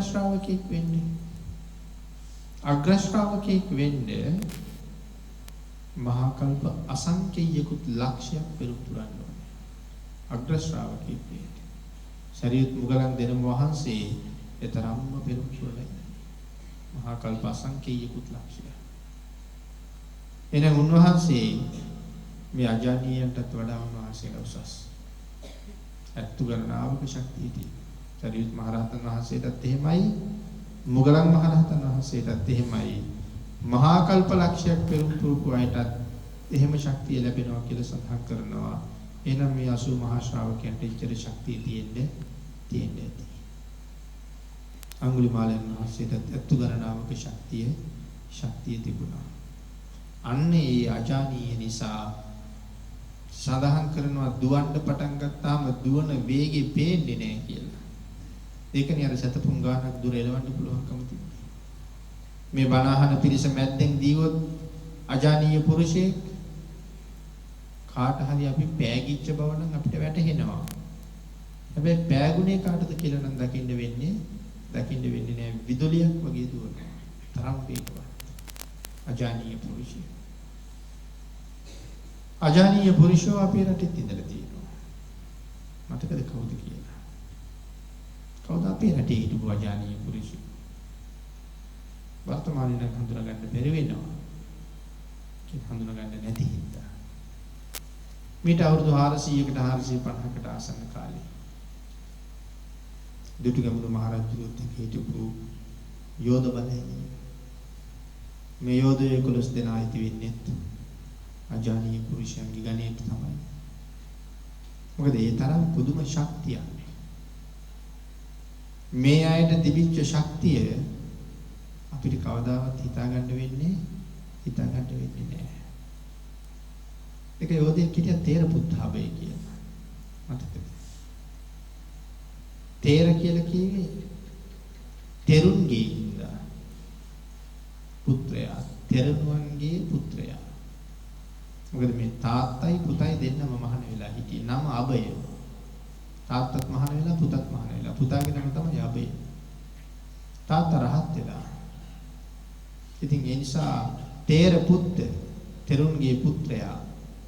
ඒ නිසා තේර පුත්ත අභය කියලා හැඳින්වුවා. සාමණේර ස්වාමීන් වහන්සේ තමයි අභය හාමුදුරුවෝ. ඒ කියන්නේ තාම අවුරුදු 20ක් සම්පූර්ණ කරලා නැහැ. 20ක් වුණා නම් උපසම්පදා කරනවා නේ. එහෙම වෙන්නේ නැති. ඉතින් උන්වහන්සේ එක දවසක් පන්සලට යනකොට පන්සල කවුදෝ හෙලි කරලා. හැමතැනම පොල් ගිනි දාලා, හැමතැනම කලටි දාලා, හැමතැනම පොල්ලතු වට්ටලා පන්සල අපාය වගේ. ඉතින් කැපකරුවන්ගෙන් අහුවා කවුද මේ වැඩේ කෙරුවේ කියලා. ස්වාමීනි පන්සල හැදි කරපු කට්ටිය ආන් එහා පැත්තේ කලටි පලාගෙන කාලා මත් වෙලා නිදි කියලා කිව්වා. ගියා ළඟට. කවුද මේ ඇවිල්ලා ඉන්නේ? කොටයි. එයාගේ පිරිසත් එක්ක පන්සලට ආවා. කන්න බැලුවා. කන්න මොකවත් නැහැ. පොල් ගස් ටික අල්ලලා හෙල්ලුවා. හෙල්ලනකොට පොලුත් වැටුණා, කල්ටිත් වැටුණා, පොල්ලතුත් වැටුණා. හැම තැනම හැදි වෙලා සදාහන් කරනවා මේ කට්ටිය කලට ගෙඩිය වලට වැලමිටෙන් එන පළපලා කෑවා කියලා. මේ පිහි යවුදු හොයාගෙන පැලුවා එහෙම නෙමෙයි වැලමිටෙන් ඇනලා පැලුවා කියලා කියන්නේ. කලටි කාලා මත් වෙලා. පැත්තක වැටිලා නීදි. ගියා ළඟට ස්වාමීන් වහන්සේ. සදාහන් කරනවා ගෝඨයිම්බර ළඟට ගිහිල්ලා තමන්ගේ කකුලේ ඇඟිලි දෙක ගෝඨයිම්බරගේ කකුලේ ඇඟිල්ලට දාලා උස්සලා ගත්තා කියලා. පාදයේ ඇඟිලි දෙකකින් උස්සලා ගත්තා. ළඟ තිබ්බ පොල්ගස් දෙකක්. දැන් පොල්ගස් දෙකේ දෙපැත්තට ගහනවා. යෝධයා පොල්ගස් දෙකේ හැප්පෙන සද්දෙට යෝධයාගේ නිින්ද ගිහිල්ලා හිටපු පිරිසට ඇහැරිලා පිරිස ස්වාමීන් වහන්සේට ගහන්න පැන්න කියලා සඳහන් කරනවා. සඳහන් කරනවා යෝධයා ඇඟිලි දෙකකින් උස්සලා පොල්ගහේ ගහන ගමන් යෝධයාගේ පිරිසට අතේ ඇඟිලි දෙකෙන් පහර දුන්නා කියලා. විසි වෙලා වැටෙන්නේ. තමන්ගේ පිරිස වැටුණට පස්සේ යෝධයා කියනවා සමා වෙන්න ස්වාමීනි සමා වෙන්න. කාපු පොල් වෙනුවට පොල් ගෙනල්ලා දෙන්නම් හැඩි කරපුවා ඔක්කොම අහුල්ලා දෙන්නම් මට සමා වෙන්න කියලා සමා වෙල්ලුවා. ඊට පස්සේ තමයි යන්නේ. ඉතින් ඔක්කොම සුද්ධ කළා. සුද්ධ කරලා සේරම පිළියෙල කරලා පන්සල අතුපතු ගාලා ළඟට ඇවිල්ලා බැඳලා ආයත් සමාවිල්ලලා යන්න පිටත් වුණා. ඉතින් උන්වහන්සේගේ ශක්තිය පස්සේ කාලේ තමයි යහුවේ. දුටුගැමුණු රජු යුද්ධයට යන්න සූදානම් වෙමින් ගෝඨය ඔබ වාගේ ශක්තිවන්තයෝ මට තව ඕනේ. මේ යුද්ධ දිනන්නේ. එහෙම අය මේ රටේ ඔබට හම්බුන්නේ නැද්ද තව කියලා ඕවා. මේ වෙනකොට මේ කොළසුවදේවම පහළ වෙලා ඉන්නේ තැන් වල. සදාහන් කළා ස්වාමීන් මගේ ශක්තිය මොකද්ද ස්වාමීන්? මං හොයාගෙන ඉන්න මට වඩා ශක්තිමත් කෙනෙක්. කවුද කියලා ඇහුවා. අහවල් පන්සලේ මහාන වෙලා ඉන්නේ. එහෙනම් එක්කෙන්නේ කිව්වා. ගිහින් කතා කළා. කතා කරුවට පස්සේ කියනවා උපාසක මහත්තයා සීල් ගත්තේ සීල් කඩන්න නෙමෙයි කියලා. ඒ හින්දා මට එක එක්කෙනෙක් එක්ක යුද්ධ කරලා හරියන්නේ නැහැ. මට කරන්න යුද්ධයක් තියෙනවා. මම ඒකට ලැහැත්තියි. මම ඒක කරන්න ඕන කියලා කිව්වා. මොකද තමන්ට කරන්න තියෙන යුද්ධය. මට කෙලස් යුද්ධෙත් දිනන්න තියෙනවා. අනම් මම යුද්ධ කරලා හරියන්නේ නැහැ. ඒ වෙලාවේ තමයි ගෝඨයිම්බර කිව්වේ ස්වාමීනි ඔබ වහන්සේ තනියම සංසාරේ පීනන්න හදන්නේ. එතකොට මේ පීන ගන්න බැරි අහිංසකයන්ට මොකද වෙන්නේ? ශක්තිමත් වීර පුරුෂයෝ තනියම පීනන්නේ තවත් පිරිසක් අරගෙනමයි පීනනවා නම් පීනන්නේ. ස්වාමීනි ඔබ වහන්සේ දන්නවද? මගේ රටේ බෝගස් දවසින් දවස කපනවා. මගේ රටේ චෛත්‍යවල දවසින් දවස කඩනවා. මගේ හාමුදුරුවෝ පින්න පාති ගියාම සිවුරු කැලි දෙක ගලවලා විසි කරනවා. හිඟාගත්ත දාන පාත්‍රය අරන් පුළුයි ගන්නවා. එහෙම රටක්. එමනම් මේ රට ඒ තත්ත්වෙන් මුදවලා උන්වහන්සේලාට සසුන්කත අස්සද්දලා දීලා ඔබ වහන්සේ සසරින් එතර යන්න කටයුතු කරගත්තොත් වටින්නේ නැද්ද? උන්වහන්සේ කල්පනා කළා ටික. බොහොම සිහි කල්පනාවෙන් සිවුරු දෙක ගලවලා තිබ්බේ ආයෙත් මම මේ සිවුර ගාවට එනවා කියලා හිතාගෙන. යුද්ධෙට ගිහිල්ලා එකතු වුණා විරුද්ධ. සඳහන් කරනවා ඉතින් යුද්ධෙට ගියේ යකඩාවක් අරගෙන කියලා. යකඩ පොල්ලක් තමයි අරන් ගිහිල්ලා තියෙන්නේ. සතුරු මැද්දට ගිහිල්ලා මේ පොල්ල කරකවනවා. කවුරු හරි මේ අපි මැද්දට ඇවිල්ලා පොල්ලක් කරකෙව්වොත් එහෙම අපි ඔළුව පාත් කරගන්නවා වදී කියලා. සඳහන් කරනවා ඉතින් පොල්ල කරකිනවා පේනවනම් ඔළුව පාත් කරගන්න පුළුවන්. නමුත් කවුරු හරි ඇවිල්ලා මෙතන එහෙම එකක් කරකවනවා අපිට ඒක පේන්නේ නැත්නම් ඔළුවේ වැදෙනකන් දන්නේ නැහැ. ඉතින් මෙයා පිරිස මැද්දට ගිහිල්ලා යගදාව කරකවනවා. හතුරන්ට පේන්නේ නැහැ මෙයා මොකද කරන්නේ කියලා. තරම්ම වේගවත්. ඔළුව ගෙලි විසිනවා විතරයි. දැන් මේ තිබ්බෝලුව මේ නෑ මේ තිබ්බෝලුව මේ නෑ මොනව වෙනවද කියලා හිතා ගන්න බෑ. කුඩු වෙලා විසි වෙනවා. එහෙම තමයි යුද්ධ කරලා තියෙන්නේ. ඒ යුද්ධය ඉවර වෙලා රජුරු නින්දගම් බෙදන්න යනකොට කිව්වා මට නම් නින්දගම් එපා. මම කරාපු යුද්ධෙකුත් නෑ. මම දිනාපු යුද්ධෙකුත් නෑ. කර කර හිටපු යුද්ධේ මග තියලා මෙහෙ ආවේ. මට එහෙ යන්න තියෙනවා. එහෙනම් මේ නින්දගම් දෙන්න ඕනේ දිනාපු මිනිස්සුන්ටනේ. මන් දිනුවේ නෑ මං යනවා කියලා යන්න ගියා. ගිහලා ආපහු මහාන වෙලා බවුන් වල රහත් වෙලා සංසාරයෙන් එතන ගියා. තේර පුත්තාවේ දුටුගැමුණු රජුරවන්ට මුණ ගැස්සපු ගෝඨයිම්බර. ගෝඨයිම්බරත් පස්සේ කාලේ දුටුගැමුණු රජුරුත් එක්ක අමනාපුණා. අමනාපුණා කියන්නේ ලොකු අමනාපයක් නෙමෙයි හිත වේදනාවක් ඇති වුණා ගෝඨයිම්බරට. හිත වේදනාවක් ඇති වෙච්ච නිසා මහරජතුමනි ඔබ වහන්සේට මම එපා නම් මට ඔබ වහන්සේත් එපා මගේ රටත් එපා කියලා දාලා මහ මුහුදට පැනලා හිමාලයට එකම පිම්මට පීනුවා කියලා සඳහන් කරයි. හිමාලයට පීනලා හිමාල කන්ද තරණය කරලා බලහම පන්සල තියෙන අනිත් පැත්තේ පල්ලෙහ කිසි මිනිහෙකුට බහින්න බෑ. ජීවත් වුණත් එකයි නැතත් එකයි ජීවිතේ පරදෝට තියලයි මං ආවේ කියලා පැන්න පන්සලට. පල්ලෙහට පැන්න හෙලට. පයින්කොට රහතන් වහන්සේ නමක් අනික් රහතන් වහන්සේට කියන ඕනේ කෙනෙක් එක්කෙනෙක් පැන්න කියලා. රහතන් වහන්සේ යෝදාතක් මවලා පැන්න මිනිහාල්ල ගත්තා. අල්ලගෙන ඇහුවා මොකටද මෙහෙ ආවේ කියලා. ස්වාමීනි ඔබ වහන්සේ යම් ගමනක් ගියා නම් මටත් එහෙ යන්න හිතාගෙනයි මෙහෙ ආවේ. ස්වාමීන් වහන්සේලා එකතු වෙලා ගෝඨයිම්බර මහාන කළා. ගෝඨයිම්බරට මහානකම කියලා දුන්නා. ගෝඨයිම්බර සිල් රැක්කා. ගෝඨයිම්බරට කමටහන් දුන්නා. ගෝඨයිම්බර භාවනා කළා. ගෝඨයිම්බරත් රහත් වෙලා සංසාරයෙන් එතර ගියා. මේ රටේ හිටපු අජානීය පුරුෂයෝ තමන්ගේ කාර්යය ඔබ වෙනුවෙන් මා වෙනුවෙන් සම්පූර්ණ කරලා ඇතැම් අය සංසාරයෙන් එතරට යන්න ගියා.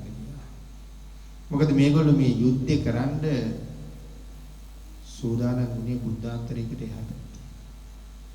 කාශ්‍යප බුද්ධ ශාසනය තමයි මේ ශක්තිය හොයන්නේ. ගෞතම බුද්ධ ශාසනය රකින්න තව ගෞතම බුදු පියාණන් වහන්සේ පහළ වෙලා නැහැ. මේගොල්ලෝ ශක්තිය හේව්වේ කාශ්‍යප බුදුරජාණන් වහන්සේට කිරිබත් පූජා කරලා. කිරිබත් පූජා කරලා තමයි මේ ශක්තිය ගන්න. ඉතින් මේ යෝධ මුලේ හිටපු මහයෝධය හැටියට සඳහන් කරන්නේ නන්දිමිත්‍ර. යුද්ධයට යන්න ඉස්සලා මේ හැමෝගෙම ශක්තිය රජුරු බැලුවා. නන්දිමිත්‍රගේ ශක්තිය බලන්නේ දුටුගැමුණු රජුගේ පිනට පහළ වෙච්ච ඇතෙක් හිටිය කණ්ඩුල. කණ්ඩුල චද්දන්ත කුලයේ ඇති. පින්වන්ත මිනිස්සු ඉන්න කාලෙට පුණ්‍යවන්තයෝ වැඩි කාලෙට ලෝකෙ පහළ වෙන අය. චද්දන්තේ කොච්චර ශක්තිමත්ද? චද්දන්තේ ශක්තිමත් කියලා සඳහන් කරනවා මිනිස්සු කෝටි 1000ක ශක්තිය. ඇත් කුල 10න් කුලවත්ම වංශවත්ම ඇත් කුලේ තමයි චද්දන්ත කුලය. මිනිස්සු කෝටි 1000ක ශක්තිය තියෙනවා. ඉතින් භාග්‍යවතුන් වහන්සේගේ ශක්තිය අඟුලිමාලයන් වහන්සේ තේජවන්තයින් අතර අගතනතුර දැරුවට බුදුරජාණන් වහන්සේගේ තේජස ඊට වඩා වැඩි. නමුත් තේජස පේන්නේ මහා කරුණාව තමයි පේන්නේ. ඒ නිසා අඟුලිමාලයන් වහන්සේ තේජවන්තයින් අතර අගතනතුරට එනවා. බුදුරජාණන් වහන්සේද සමාන වෙන්න ලෝකේ කාටවත් බෑ. කාටවත් සමාන වෙන්න ඉඩක් තියෙනවා නම් ඒ සියලු සීමාවල් ඉක්මවලා ගිහිල්ලා හින්දා යන්න බෑ. සීමාවෙන් එහාට ගියාට පස්සේ කොහොමද එන්න බෑ. භාග්‍යතුන් වහන්සේ කිසි කෙනෙකුට ළඟා වෙන්න බෑ. සියලුම සීමාවල් ඉක්මවලා තියෙනවා. අඟුලිමාලයන් වහන්සේ තේජවන්තයින් අතර අගතනතුර දරනවා. බුදුරජාණන් වහන්සේගේ ශක්තිය චද්දන්ත කුලයේ ඇතු 10 දෙනෙකුගේ ශක්තිය. පේවිකයි ශක්තිය. ඒතකොට චද්දන්ත කුලයේ ඇති මිනිස්සු කෝටි 1000ක් ශක්තිමත්. බුදුරජාණන් වහන්සේ චද්දන්තයෝ 10 දෙනෙකුගේ ශක්තිය වෙච්චාම බුදුරජාණන් වහන්සේගේ ශක්තිය මිනිස්සු කෝටි 10000ක ශක්තිය. නිකම්ම මේ කෝටි 10000ක ශක්තිය. මේ ශක්තියට කියනවා නාරායණ සංඝාත බලය කියලා. ඒතකොට නන්දි මිත්‍ර පොරබදන්න වුණා කඳුළුත් එක්ක. මේ චද්දන්තයන්ෙන් කොච්චර ශක්තිමත්ද කියලා අපි අය දන්නවා. රාකලගෙඩි 16කුත් පොල මත් කරලා ඉස්සරහට දුවගෙන ඉන්නේ. ලක්ෂ ගණන් මිනිස්සු රාජාංගනේ එකතු වෙලා රැස්වලා බලාගෙන ඉන්න මොකකින් මොකක් වෙයිද කියලා. සඳහන් කරනවා හොඩත් උස්සගෙන කෑ ගහගෙන නන්දි මිත්‍ර දිහාට දුවගෙන එනකොට දල දෙකින් උස්සලා පැත්තකින් තියාගත්තා කියලා. ඒ කියන්නේ චද්දන්තයට වඩා ශක්තිමත්. ඒකට අපේ රටේ ජීවත් වෙච්ච අපේ මුතු මේ ශක්තිය හෙව්වේ සම්මා සම්බුද්ධ ශාසනයේ හින්දමයි. පෙර රහතන් වහන්සේ නමකට මුවමස් වලින් දානයක් දීලා ශක්තිය අරගෙන ඒ පිනට දෙව්ලොව ඉපදිලා කාශ්‍යප බුද්ධ ශාසනයේ මනුලොව ඉපදිලා කාශ්‍යප බුදුරජාණන් වහන්සේට පැන්නමුසු කිරිවත් පූජා කරලා මේ තුලින් එකතු කරගත්ත ශක්තිය තමයි මේ තියෙන්නේ. හරියට පින්කම් කරාම කොයිතරම් දේවල් මේ ශාසනය ලැබෙනවද? අපි හොයාගත්ත මිල මුදල් ටික අපි ඒ තැන්වල යොදවලා ආයෝජන කරනවා අච්චරයි මෙච්චරයි කියලා. නමුත් මේ ලෝකේ ලොකුම ආයෝජනය කරන්න පුළුවන් තැනක් තියෙනවා නම් හොඳම ආයෝජන කලාපයේ බවට පත් වෙන්නේ සම්බුද්ධ ශාසනයයි. මෙහෙ කරන්න පුළුවන් ආයෝජනයේ මේ විශ්වයේ වෙන කිසිම තැනක කරන්න බෑ. හරියට එක දාන වේලක් පූජා කරගන්න පුළුවන් වුණොත් අනාගත ජීවිත ලක්ෂ ගණන් කෝටි ගණන් අසංඛ්‍ය ගණන් මට ආහාර හම්බ වෙනවා. ගහක් ගලක් උඩ හිටියත් මහා සාගරයක් මැද අතරමං වුණත් ආහාර වරදින්නේ නැහැ. මේ ශාසනයේ හරියට එක දන් වේලක් පූජා කරගන්න පුළුවන්. ඒ වුණාට මේ ජීවිතේ මොන ව්‍යාපාරය කරලා කෝටි ප්‍රකෝටි ගණන් හම්බ කෙරුවත් ඒවා කොහොම මේ ජීවිතෙන් ඉවරයි. මෙහෙම ආයෝජනය කරන්න පුළුවන් තැනක් විශ්ව ධාතුවේ කොහෙවත් තියෙනවා නම් බුද්ධ ශාසනය ඇතුලේ විතරයි. අපි පින්නතුන් පරක්කුද තව පරක්කු වෙන්න එපා.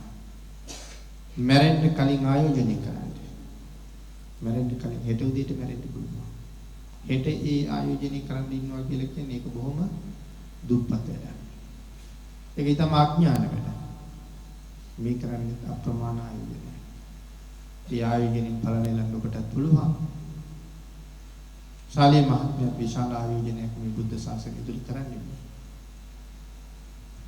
ඒ නිසා මනුස්ස ලෝකය කියලා කියන්නේ පින්නතින හතරම හන්දියක්. මේ හන්දියෙන් ඕනම පැත්තකට විහිදෙන්න පුළුවන්. එක්ක නිරේට, නැත්තම් දෙව්ලොවට, නැත්තම් ආපහු මනුලොවට, එහෙම නැත්තම් නිවනට. ඔබ යන්නේ කොයි පැත්තටද කියලා තීරණය කරන්න. නිරේට යන්න උනොත් අන්ත දුක් සහිතයි. හැබැයි අපි මේ ඉන්න විදිහටම හිටියොත් අමුතුවෙන් නිරේ පැත්තට යන්න ඕනේ නෑ. නිකම්ම ඇදිලා යන්නේ මේ පැත්තට. මේ ශාලාවේ බණ අහන්න වාඩි වෙලා මේ වෙනකොට ගත වෙලා ගිහිල්ලා පැයකුත් විනාඩි 20ක් විතර. අපි කොහාටද ඇදිලා ගියේ? හිටියේ නම් ශාලාවේ. ඒ වුණාට ජීවිතේ ගෙවුණා. මගේ ආයු කාලෙන් පැය විනාඩි 20ක් විතර ගෙවුණා. කොහාට ඇදුනද කියලා තමයි දන්නේ. මෙතන ඉන්න අය හරියට බනහා හිටියනම් මේ වෙලාවේ නම් ඔබ පල්ලහැට ඇදෙන එක නතර වෙලා ඇති. නමුත් ඉතින් අපේ ජීවිතේ වැඩිම කෙරුවේ පින් නෙමෙයිනේ. වැඩිම කෙරුවේ පව්. සිහිය නැති තප්පරයක් ගානේ ප්‍රශ්නේ කුසල. ඒකනේ සතිපට්ඨාන දේශනා කළේ. එතකොට තමයි තේරෙන්නේ සතිපට්ඨානේ කොච්චර වටිනවද කියලා. හැම වෙලාවෙම සිහිය පිහිටවන්නයි සතිපට්ඨාන දේශනා කළේ. හැම වෙලාවෙම මම මොකද්ද කරන්නේ, මම මොකද්ද කියන්නේ, මම කොහාටද යන්නේ, මම මොනවද හිතන්නේ කියන එක පිළිබඳව මනස සිහි උපදින්න ඕනේ. මම මේ හිතන හිතවිල්ල රාග සහගතද, ලෝභ සහගතද, ද්වේෂ සහගතද, මේ කරන්න යන වැඩේ කුසල්ද අකුසල්ද, මේ පිට කරන්න හදන වචනේ බොරුවක්ද, පරුෂ වචනයක්ද, හිස් වචනයක්ද, පිසුණු වචනයක්ද, සිහි උපදින්න ඕනේ වචන පිට වෙන්න. නැත්තම් පව්කම් කෙරෙනවා ඒත් මතක නෑ. ඒ හින්දා වැඩියෙන් උනේ පව් අඩුවෙන් උනේ පිං. එහෙනම් මෙහෙමම ඉන්න එකේ තරම් සුබ නෑ. හරි භයානක සංසාරය. අපි හිතනවා වගේ ලස්සන නෑ. කාට හොරෙන් මොනවා කළත් ස්වභාව ධර්මයට හොරෙන් මුකුත් කරන්න බෑ. මොකද මේ ස්වභාවය ඇතුලේ ඉඳගෙන කරන්න ඕනේ හොර වැඩ ඔක්කොම කරන්නේ. මිනිසුන්ට නම් හොරෙන් කරයි. ස්වභාවයට හොරෙන් මුකුත් කරන්න බෑ. ඒ නිසා මේ ධහම කියන්නේ ස්වභාව ධහමයි. භාග්‍යතුන් වහන්සේ හෙව්වේ මේ ස්වභාව ධර්මය කොහොමද හැසිරෙන්නේ කියලා. ඇයි සමහරු දෙව්ලෝ යන්නේ? ඇයි සමහරු නිවනට යන්නේ? ඇයි සමහර අය රහත් වෙලා සසරින් එතරට යන්නේ? ඇයි සමහරු නරක තිරිසන් ප්‍රේතාසුර කියන සතර අපාය යන්නේ? මේ හැම පැත්තටම බෙදුනේ මිනිස්සු. කොටසක් නිවන් දකින්නත්, කොටසක් දෙව්ලෝ යන්නත්, කොටසක් බඹලෝ යන්නත්, කොටසක් නිරේට යන්නත්. ඇයි එකම වර්ගයට මොකද්ද වෙලා තියෙන්නේ? කවුද මේ වැඩේ කරන්නේ? කවුද මේ පාලනය කරන අදෘශ්‍යමාන හස්තය? මේක තමයි මහා කල්ප අසංඛ්‍ය 20 ලක්ෂ එකක් තිස්සේ හොයලා පරිේශණය කරලා ගවේෂණය කරලා නිරීක්ෂණය කරලා නිගමනය කරලා අන්තිම තීරණයට එනවා කවුද මේ වැඩේ කරන්නේ කියලා. කවුද කරන්නේ? ස්වභාව ධර්මය. සියලු දෙනාට ඉහළින් ක්‍රියාත්මකයි ස්වභාව ධර්මය. ස්වභාව ධර්මයාගේ නීතිය හැමෝටම සාධාරණයි. පව් කරන කෙනාට එහෙමයි, පික් කරන කෙනාට එහෙමයි. එහෙමනම් කාට හොරෙන් මොනවා කළත් ස්වභාවයට හොරෙන් මුකුත් කරන්න බැරුව යනවා. හරියට නිකන් මේ වාගේ කිව්වොත් තේරුම් ගන්න පහසුවට ජීවිත කාලේ අපි හොයාගත්ත සියලුම දේවල් එහෙම නැත්නම් දරුවෙක් ඉගෙන ගන්න තැන ඉඳලා ශිෂ්‍යත්ව සහතිකයේ ඉඳලා උපාධි සහතිකයේ දක්වා ගියපු ගමන් මාර්ගය තුල ලබාගත් ඔය ක්‍රීඩා සහතික වෙනත් හැකියාවල් මේ හැම දෙයකින්ම ලබාගත් සහතික ටික අපි බොහෝම වටින විදිහට එකතු කරනවා ලිපිගුරුවක තියලා. උපාධි සහතිකයේ අරගෙන නම් රස්සාව නැහැ. සහතිකේ හම්බුණා රස්සාව හම්බුන්නේ නැහැ. දැන් මොකද කරන්නේ? අර ලිපිගුරුව අරගෙන හැම තැනම යනවා. සම්මුඛ පරීක්ෂණයක් තියෙනවා කියලා ආරංචි වෙච්ච ගමන් යනවා. ඊළඟ ඒගොල්ලන්ට කීවට හරියනවද? මම ශිෂ්‍යත්වෙත් පාස්, සාමාන්‍ය පෙළත් ඉහළින්ම පාස්, උසස් පෙළත් පාස්, උපාධියකුත් ගත්තා. මට රස්සාවක් දෙන්න කිව්වට හරියන්නේ නැහැ. පිළිගන්නේ නැහැ, සාධක නැහැ. මට තියෙන සාධකයේ තමයි මගේ ලිපිගුරුව. ඒක ඉදිරිපත් කරනවා. ඒගොල්ලෝ ඒක පෙරලා බලලා මට ගැළපෙන රැකියාවක් දෙනවා නම් දෙන්න. ඒ වගේ මේ ලෝකේ ජීවත් වෙනකොට මේ අරයට මෙයාට හොරෙන් කිය ජීවත් වුණාට මම කරන දේවල් සියලුම දේවල් පිළිබඳව දත්ත සටහනක් ස්වභාව ධර්මයේ ගාව තියෙනවා. මෙහෙන් මැරිලා කොහේද යන්නේ බෑ. මං කැමති උනත් අකමැති උනත් ආය උපතක් නම් තියෙන එක තියෙනවමයි. එහෙමනම් මම එන්න කලින් මගේ තොරතුරු ටික එහි ගිහිල්ලා තියෙන්නේ. තීරණය කරනවා මට ඊළඟට හම්බ වෙන ඇඟ අපායේ හම්බ වෙනවද? තිරිසන් ලෝකේ හම්බ වෙනවද? പ്രേත ලෝකේ හම්බ වෙනවද? අසුර ලෝකේ හම්බ වෙනවද? දිව්‍ය ලෝකේ හම්බ වෙනවද? මනුස්ස ලෝකේ හම්බ වෙනවද? කොහොම ඇඟක්ද හම්බ වෙන්නේ කියලා. පිළිගඳ ගහ පීනන වතුරේ හම්බ වෙන ඇඟක්ද? එහෙම නැත්නම් බූල් ඇඟක්ද? අතපය නැතුව දිගට දිගේ ඇදෙන ඇඟක්ද? මොන ඇඟක් මේ වෙනකොට තීරණය වෙලා තියෙනවද දන්නේ නැහැ. කොහොමත් හැබැයි ඔය ෆයිල් එකේ තියෙන කහල් ගොඩවල් ටික අයින් කරන්න තාම පුළුවන්. බැරි වෙනකන් ඉන්න එපා. ඒකේ කොච්චර නොවටිනා දේවල් තියෙනවද වටිනා දේවල් තියෙනවද කියන කාරණාව දන්නේ ඔබ විතරයි. ළඟ ඉන්න කෙනාවත් අම්මා තාත්තවත් ස්වාමියා බිරිඳවත් ඒක දන්නේ නැහැ. මම විතරයි දන්නේ. මගේ ලිපිගුරුව මොනවද නොවටිනා දේවල් තියෙන්නේ. ඒක ඔක්කොම විසි කරලා දාලා වැදගත් සහතික ටිකකින් ඔක ඉක්මනට පුරවගත්තොත් hina වෙවි මැරෙන්න පුළුවන්. මනුස්ස ජීවිතය කියන්නේ ඒ තරම්ම ශ්‍රේෂ්ඨ තැන. ඔය දේ කරන්න වෙන තැනක බෑ. දිව්‍ය ලෝකෙන් චුත වෙන්න ලැහැත් වෙලා සමහර අය අඬනවා. අඬනකොට අනික් දෙවිවරු ඇවිල්ලා කියනවා ඊතෝ බොහෝ සුගතින් ගත්වා.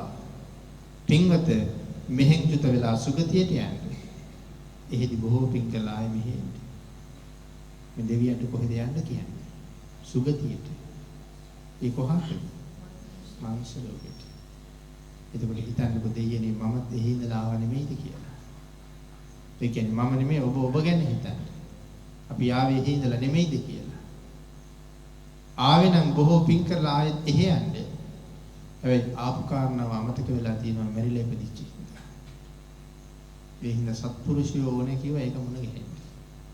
ඉතින් සත්පුරුෂයෝ හොයාගෙන කල යුත්තේ මොකද්ද කියලා තීරණය කරන එක තමන්ට අයිති වැඩක්.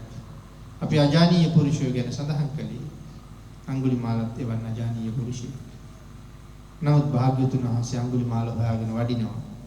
අඟුලිමාල දැන් කැලෑවට මිනිස්සු එන්නේ නැහැ, ගම් වල මිනිස්සුත් නැහැ. හැබැයි මොන ක්‍රමෙන් හරි අහට පැනලා මෙහාට පැනලා මිනිස්සු මරලා දැන් ඇඟිලි 999ක් හදාගෙන ඉන්නේ. තව එක ඇඟිල්ලයි. අපේ ජනප්‍රවාදේ නම් තියෙනවා අද නම් අම්මාවත් මරනවා කියලා. හැබැයි පිටකේ නම් එහෙම එකක්. පිටකේ එහෙම එකක් නෑ. මෙයාගේ කල්පනාව කොහොම හරි මේ ඇඟිල්ල සම්පූර්ණ කරලා ගුරු පඬුර දීලා අම්මා තාත්තා හොයාගෙන යන එක තමයි මෙයාගේ එකම කල්පනාව. එහෙමනම් අම්මා මරන්න කල්පනාවක් ඇත්තෙම නෑනේ. අම්මා තාත්තා දැක ගන්න යන්නයි ලොකුම උවමනාව. එක ඇඟිල්ල යෝනි මෙන්න ශ්‍රමණේක වඩිනවා. අඟුලිමාලට හිතෙනවා මේ ශ්‍රමණයා මම මේ කැලෑවේ ඉන්න බව නොදැන එනවා නෙමෙයි. මේ මාර්ගය වල් වෙහිලා තියෙන්නේ මම මෙහි ඉන්න නිසා මිනිස්සු යන්නේ නැති නිසා බව නොදැන එනවා නෙමෙයි. මම කවුද කියන කාරණාවත් මේ ශ්‍රමණයා නොදන්නව වෙන්න බෑ. මම ඉන්න බවත් දැනගෙන මම කොහොම කෙනෙක්ද කියන එකක් දැනගෙන මම භයානකත්වයේ කොයිතරම්ද කියන කාරණාව දැනගෙන මේ ශ්‍රමණයා බය නැහැ වාගේ මේ කැලෑව පැත්තට එන්නේ හරියට මට ඉරෙහි වෙලා එනවා වාගේ. හරියට මාත් එක්ක හැප්පෙන්න එනවා වාගේ. මාත් එක්ක ගහගන්න එනවා වාගේ. මේ මහා ශක්තිවන්තයෙක් මේ කැලෑවම රැකගෙන ඉන්න බව දැන නෙමෙයි එන්නේ. එහෙම එනවා නම් එන්නේ ඔහුත් එක්ක හැප්පෙන්න පුළුවන් කෙනෙක් මිසක් දුර්වලෙක් නම් එහෙම එන්නේ නැහැ. ඒ නිසා පුදුම මාන්නයක් ඇති වෙනවා. මම ඉන්න බව දැන එනවා කියලා කියන්නේ එහෙනම් මම අව탁සීරුවට ලක් කරලාද මේ එන්නේ. තීරණය කරනවා මා විසින් එහෙනම් මොහු ඝාතනය කළ යුතුමයි කියලා. මගේ අතින් මේ ශ්‍රමණයා මරුන් කෑව යුතුමයි කියලා කල්පනා කරනවා. ඒ මට එහෙ වෙලා ඉන්නේ. ඒ නිසා බුදුරජාණන් වහන්සේ මාර්ගයේ වඩිනකොට මෙයා ඒ අසල පර්වතයක් මුතුන් ඉඳලා තමන්ගේ ඊතල දුනුත් කඩුත් අරගෙන කෑ ගහගෙන පැනලා බුදුරජාණන් වහන්සේ 이르දියක් දක්වලා තියෙන්නේ මේ පොළොව තලයේ මත තව පොළොවක් හොයලා. භාග්‍යවතුන් වහන්සේ වඩින පැත්තට මේක තවත් ඉස්සරහට රැලි නැගෙන අඟුලිමාලගේ පැත්තට පිටිපස්සට රැලි. එලවගෙන යනකොට ශ්‍රමණයා නොපෙනී යනවා. කන්දක් තියෙනවා. කන්දෙන් එහා පැත්තේ ශ්‍රමණයා එහා පැත්තේ වඩිනවා. අඟුලිමාල කන්ද උඩට නැගලා ආපහු බැලලා ආයෙත් එළවනවා. ආයෙ යනකොට මැද්දෙන් ගඟක් තියෙනවා. ශ්‍රමණයා ගඟෙන් එහා පැත්තේ ඉන්නවා. අඟුලිමාල මෙහා පැත්තේ ඉන්නවා. මෙයාගේ යන වේගයට එයාට ගඟ බාධාවක් නෙමෙයි. ඒක පිම්මයි ගඟෙන් පයින්න වෙන්නේ. මොකද ශ්‍රමණයා ඈතනේ. දුවන සිංහයෝ පිටිපස්සේ එළවලා ඇල්ලුවා. දිවන කොටියෝ පිටිපස්සේ එළවලා ඇල්ලුවා. දුවන ඇත්තු, දුවන මෝ, දුවන වෘෂභයෝ මේ ඕනම කෙනෙක් අල්ලලා කකුල් දෙකෙන් උස්සලා පොළවේ ගහන්න තරම් ශක්තිමත් වේගවත් බවක් තිබිච්ච අඟුලිමාලට කවදාවත් කිසිම සතෙක් පිටිපස්සේ එළවලා වෙහිසක් නම් දැනුනේ නැති තරම්. නමුත් මේ ශ්‍රමණයා පිටිපස්සේ එළවනවා එළවිල්ලේ ඉවරයක් නැහැ. ගමන නිමා වෙන හෝඩුවාවක්වත් පේන්නේ නැහැ. දැන් නම් අඟුලිමාලට වෙහෙසයි. දැන් ටික මාන විදිනවා. දැන් නම් දනිස් දෙක කැක්කමයි. දැන් නම් බත්කෙන්ද වේදනාව දෙනවා. ඊළඟ අඩිය තිබ්බොත් දනිස් දෙක ගැලවිලා බිම වැටෙයිදෝ කියන තත්වයට එනකම් අඟුලිමාල එළෙව්වා. තවනම් එක අඩියක්වත් ඉස්සරහට තියන්න බෑමයි. තරම්ම වෙහෙසයි දැන්. මාන ඔක්කොම බිඳිලා සේරම බිම වැටිලා ඉවරයි. මාන බිඳුණා. මෙතෙක් හිතාගෙන හිටියේ මම ශක්තිමත් කියලා. හැබැයි මට වඩා ශක්තිමත් ඉන්න අය ඉන්න බව දැන් වැටහෙනවා. නතර වෙලා බුදුරජාණන් වහන්සේට අගිකුවා. තිට්ඨ ශ්‍රමණ කියලා කතා කළා. නවතින්න ශ්‍රමණේ නවතින්න කියලා කියනකොට භාග්‍යවතුන් වහන්සේ අඟුලිමාල දිහා නොබලම උත්තරයක් දෙනවා. තිතෝ අහං අඟුලිමාල ත්වංච තිට්ඨ. මම නතර වෙලා ඉන්නේ අඟුලිමාල, ඔබ නවතින්න. අඟුලිමාල වෙවුලන්න පටන් ගත්තා. ඇයි? ශ්‍රමණයෝ කවදාවත්ම බොරු කියන්නේ. ශ්‍රමණකමට ඇතුළුනේ සදහටම බොරු කියන එක අත්හැරලා දාලා. පිළිතුරු නිවන් දකින්න අපිට ඕන හැටියට සිල් රැකලා නම් බෑ. එහෙනම් බුදුරජාණන් වහන්සේට ඕන හැටියට සිල් රැකෙන්න ඕනේ. සම්පත්ත විරති, සමාදාන විරති, සේතුඝාත විරති. විරති තුනක් තියෙනවා. මොකද සම්පත්ත විරති? සමහර කට්ටිය හරියට පඬිතුකම් කියනවනේ. අපි යතින් පව් කෙරෙන්නේ නැත්තම් අපි මොකටද සිල් ගන්නෙ?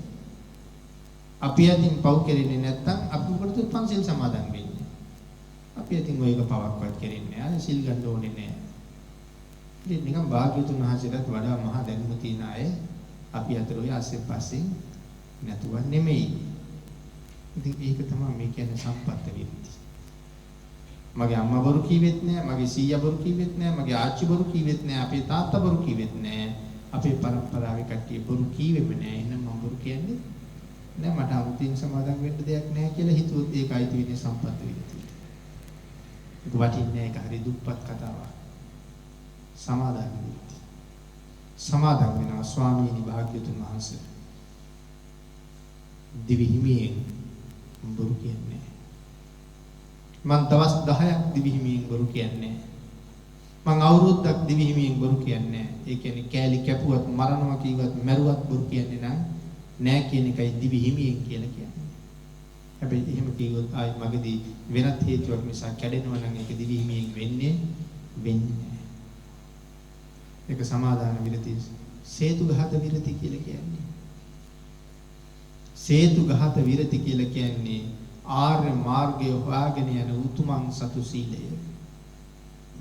හැබැවින්ම බොරුවක් කියවෙන්න හේතුවක් ඇත්තෙම නැහැ. දැන් අපි සමාදන් වුණාට බේරෙන්නම බැරි වුණොත් මේ වෙලාවේ බොරුවක් කියලා බේරෙනවාද හැන්දෑවේ ආපහු පන්සිල් ගන්නවා කියලා හරි කෛරාටිකකමක් එනවා. සේතුඝාත කියලා කියන්නේ බොරුවක් කියනවා කියන්නේ හේතුව සදහටම ඝාතනය කරලා තියෙන්නේ. මගෙන් බොරුවක් කියවෙන්න හේතුවක් ඇත්තෙම නැහැ. එහෙමනම් මේ ශ්‍රමණ බවට ඇතුල් වෙනවත් එක්කම බොරු කියන්නේ නැහැ කියන එකට පොරොන්දු දීලා තියෙන්නේ. සිල් කඩන්නේ නැහැ කියලා පොරොන්දු දීලා තියෙන්නේ. එහෙම ශ්‍රමණයා බොරු කියනවා වෙන්න බෑ. මා විසින් අහන්න ඕනේ. මේ නතර වෙලා ඉන්නේ මට නවතින්න කියන්නේ. ඔබ වඩින ගමන් යන ගමන් නැවතිලා කියන්නේ මොන හේතුවකින්ද කියලා. ඒ හින්දා අහනවා නැවතිලා ඉන්නේ මට නවතින්න කියන්නේ. වඩින ගමන් ඔබ නැවතිලා කියන්නේ මොන හේතුවකින්ද කියලා. මේ වෙලාවේ තමයි බුදුරජාණන් වහන්සේ සිංහනාදයක් කරන්නේ. ඒක අඟුලිමාලගේ කනට එන්නේ ගර්ජනාවක් වගේ. කවුද ගර්ජනා කරන්නේ? සිංහයෝ. බුදුරජාණන් වහන්සේ සඳහන් කරන අඟුලිමාලට තිතෝ අහං අඟුලිමාල සබ්බදා සබ්බේසු භූතේසු නිදාය දන්නා තුවංච පානේසු අසඤ්ඤතෝසි තස්මාටිතෝ අහං තුමට්ටිතෝසි. තිතෝ අහං අඟුලිමාල සබ්බදා සබ්බේසු භූතේසු නිදාය දන්නා. අඟුලිමාල මම නැවතිලා ඉන්නේ. ඒ කියන්නේ දෙව්ලොව යන ගමනක් නවත්තලා, අපායට යන ගමනක් නවත්තලා, මනුලොව යන එකත් නවත්තලා, බඹලොව යන එකත් නවත්තලා මම සියලුම දිහාවල් වලට යන ගමන නවත්තලා ඉන්නේ. මම ආයේ උපදින එක සදහටම නතර කරලා උපත කියන එක මරලයි තියෙන්නේ. ආයේ උපදින්නේ උපත මැරුවා. උපත කියන එක ඝාතනය කෙරුවා මම. ආයේ උපදින්න දෙයක් නැහැ. සබ්බේසු භූතේසු නිදාය දන්නං මගෙන් කිසිම සතෙකුට කරදරයක් නැහැ. කිසිම සතෙක් මන් දැකලා බය වෙන්නේ නැහැ. කිසිම සතෙක් මන් දැකලා තැතිගන්නේ නැහැ. පානාති පාතා වේරමණී සික්ඛාපදං සමාදියාමි කියලා හරියටම පොරොන්දු වුණාම විශ්ව ධාතුවේ ජීවත් වෙන ඇහැට පේන නොපෙනෙන සියලුම සත්වයන්ට අභය දුන්නා වෙනවා. ඉඳලා හිටලා අවුරුද්දකට සැරයක් හරකෙක් නිදහස් කෙරුවට, ඉඳලා හිටලා කකුලුව ටිකක් නිදහස් කෙරුවට, කුරුල්ලෝ ටිකක් නිදහස් කෙරුවට අපි හරියටම අභය දාණය දුන්න වෙන්නේ නැහැ. හරක නිදහස් කරලා එනවා මදුරුවන්ට ගන්න. ඉතින් අභය දාණය වෙන්නේ නැහැ. හරියටම පාණාතිපාතා සමාදන් වුණා නම් විශ්ව ධාතුවේ ඉන්න සියලුම දෙනාට අභය හම්බ වෙලා ඉවරයි. භාග්‍යතුන් වහන්සේ තමයි. එහෙනම් මගෙන් කාටවත් කරදරයක් නැහැ. නමුත් ඔබ ඉන්න සියලුම සත්තුන්ට ඔබෙන් කරදර සහිතයි. සියලු දෙනාම ඔබ දැක්කම තැති ගන්නවා, බය වෙනවා. ඒ නිසා ඔබ නතර වෙලා නැහැ. මේ මොහොතේ ඇදෙන්නේ නිරේ පැත්තට. මම එහෙම නැහැ. අඟුලිමාලට වැටුණා. ප්‍රඥාවන්තයෙක්. අඟුලිමාලට හිතෙනවා මේකනම් පුදුම සිංහනාදයක්. මේක පුදුම ගර්ජනාවක්. අපි මෙහිම කීවට මේ හඬ මේ පොළොව තලයේ කම්පා කරමින් පැතිරෙන හඬ. මම තරම් ලස්සන අෂ්ටාංග සමන්වාගත බ්‍රහ්මස්වරයෙන් අඟුලිමාලට මේ කතාව කියනකොට අඟුලිමාල නෙමෙයි විශ්වය කොහොම දරාගෙන හිටියද කියලා අපිට හිතන්න බැරි තරම්. ඒ නිසා අඟුලිමාල කල්පනා කරනවා කාගේද මේ ගර්ජනාව. අඟුලිමාලට මතක් වෙනවා මේ ලෝකෙ පහළ වුණා පුණ්‍යවන්ත කාන්තාවක්. කවුද ලෝකෙ පහළ වෙච්ච පින් ඇති කාන්තාව? තාම ශ්‍රේෂ්ඨ කාන්තාවක් ලෝකෙ පහළ වුණා. අප්‍රමාණ පුණ්‍යවන්තයි ඒ කාන්තාව.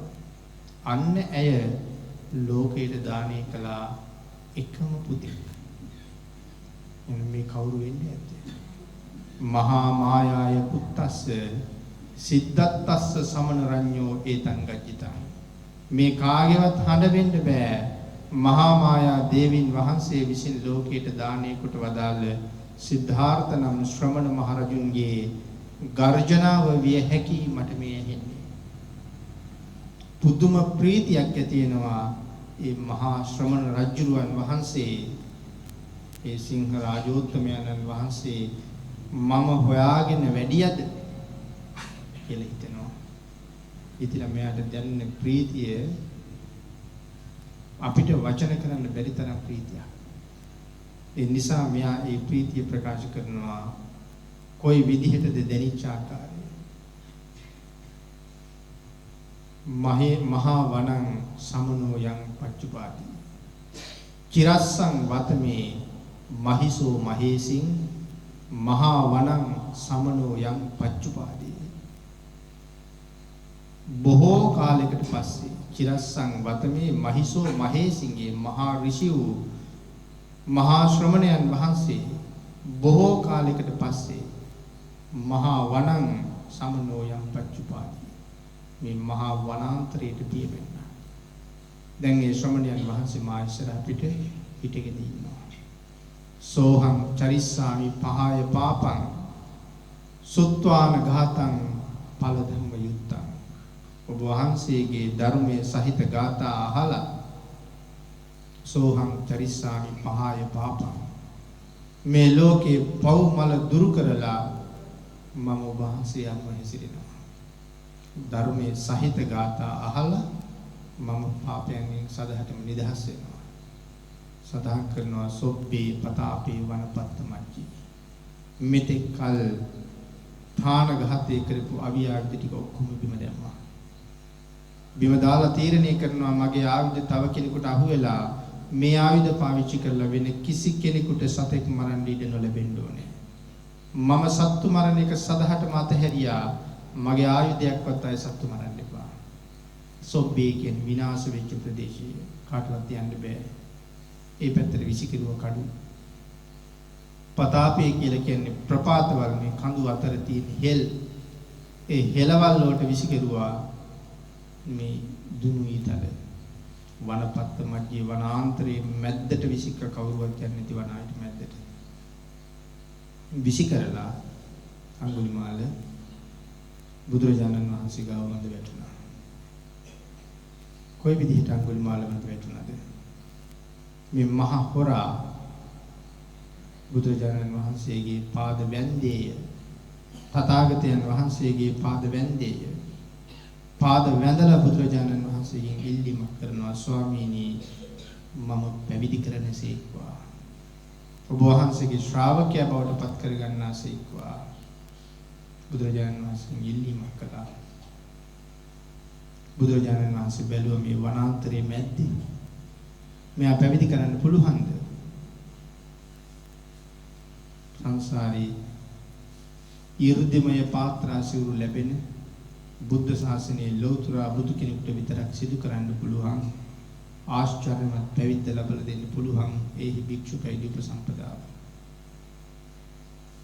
බුදුරජාණන් වහන්සේගේ ශ්‍රී හස්ත ධාතුව දිගු කරලා ඒව මහාන තව ශාසනයේ බ්‍රහ්මචර්යයන් චරත මේ ආමන්ත්‍රණය කරනකොට ඊර්ධිමය පාත්‍රාසිරු ලැබිලා කෙස්රවුල් බැවිලා මේ ශ්‍රේෂ්ඨ පැවිද්ද ලැබෙන බවයි සඳහන් කරන්නේ.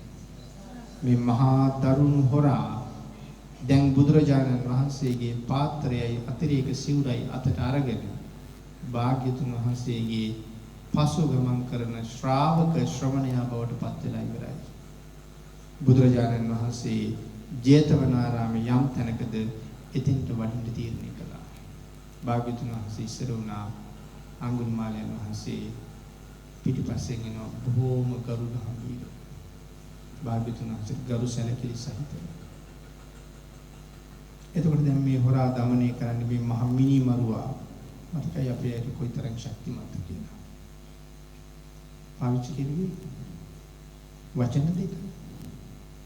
මම නැවතිලා ඔබ නැවතිලා. මේ වචන දෙකෙන් තමයි මෙයා හෙළෙන්නේ. ඉතින් භාග්‍යතුන් වහන්සේ ජේතවනාරාමයට වැඩියා.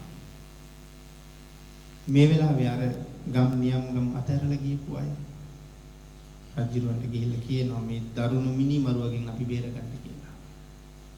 පැමිණිලි කරනවා. කොසල් රජු කියන්නේ කවුද?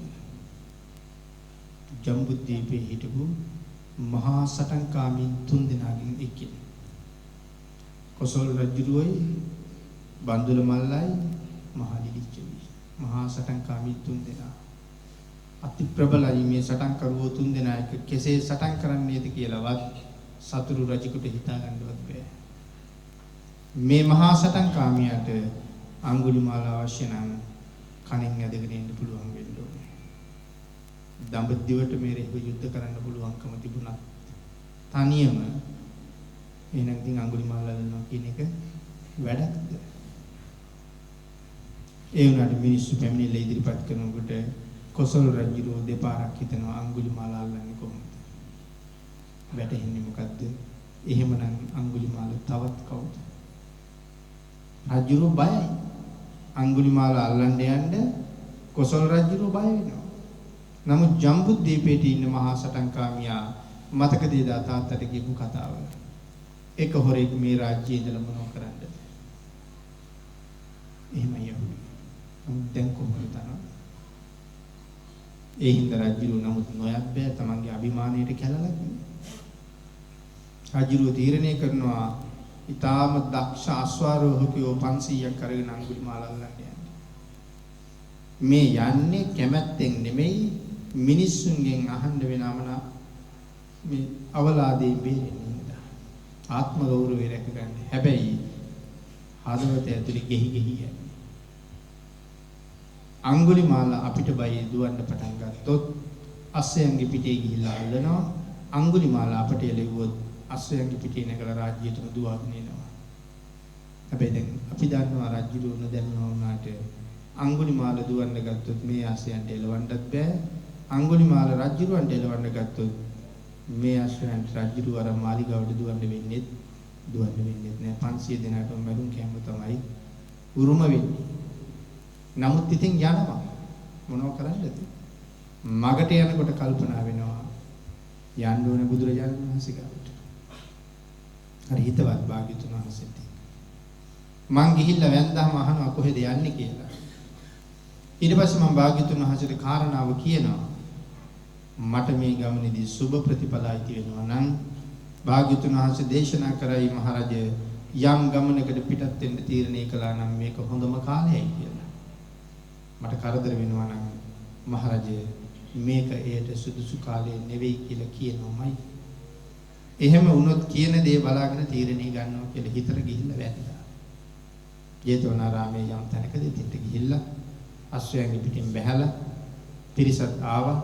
පිරිස භාග්‍යතුන් වහන්සේ ළඟ රජුරන්ට ආරක්ෂාවට හිටගත්ත ආයුධ අරගෙන රජුරු ගිහිල්ලා වන්දනා කරනවා. ඊට පස්සේ කිව්වා ස්වාමීනි මේ මහත් දරුණු මිනිමරුවෙක් මගේ අහිංසක මිනිස්සු කැටිගගා රජකම් කරනවා වගේ වනාන්තරයට වෙලා. මම යන්නේ ඔව් අල්ලගෙන. රජු සිංහයා වගේ කියන්නේ. බුදුරජාණන් වහන්සේ අහනවා මහරජා ඒ දරුණු මිනිමරුවා පැවිදි වෙලා ඉන්නව දැක්කොත් ශ්‍රමණ වෙස්සරන් ඉන්නව දැක්කොත් මොකද කරන්නේ කියලා. අභිවාදේය වබන්ති වන්දිනවා ස්වාමීනි වන්දිනවා මං කියලා කිව්වා. වන්දිනවමද කිව්වා වන්දිනවා කිව්වා. බුදුරජාණන් වහන්සේ 이르දියක් දක්වලා අඟුලිමාලයන් වහන්සේ නොපෙන්නා හිටියේ. භාග්‍යතුන් වහන්සේ 이르දිය අතහැරියා. භාග්‍යතුන් වහන්සේ ගාවම ඉන්නවා හිටගෙන.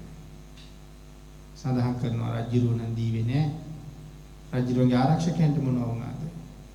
අස්සයෝ ටිකක් ජේතවනාරාමෙමයි ආයුධ ටික හිටගෙන හිටපු තැනම බිම වැටුණා.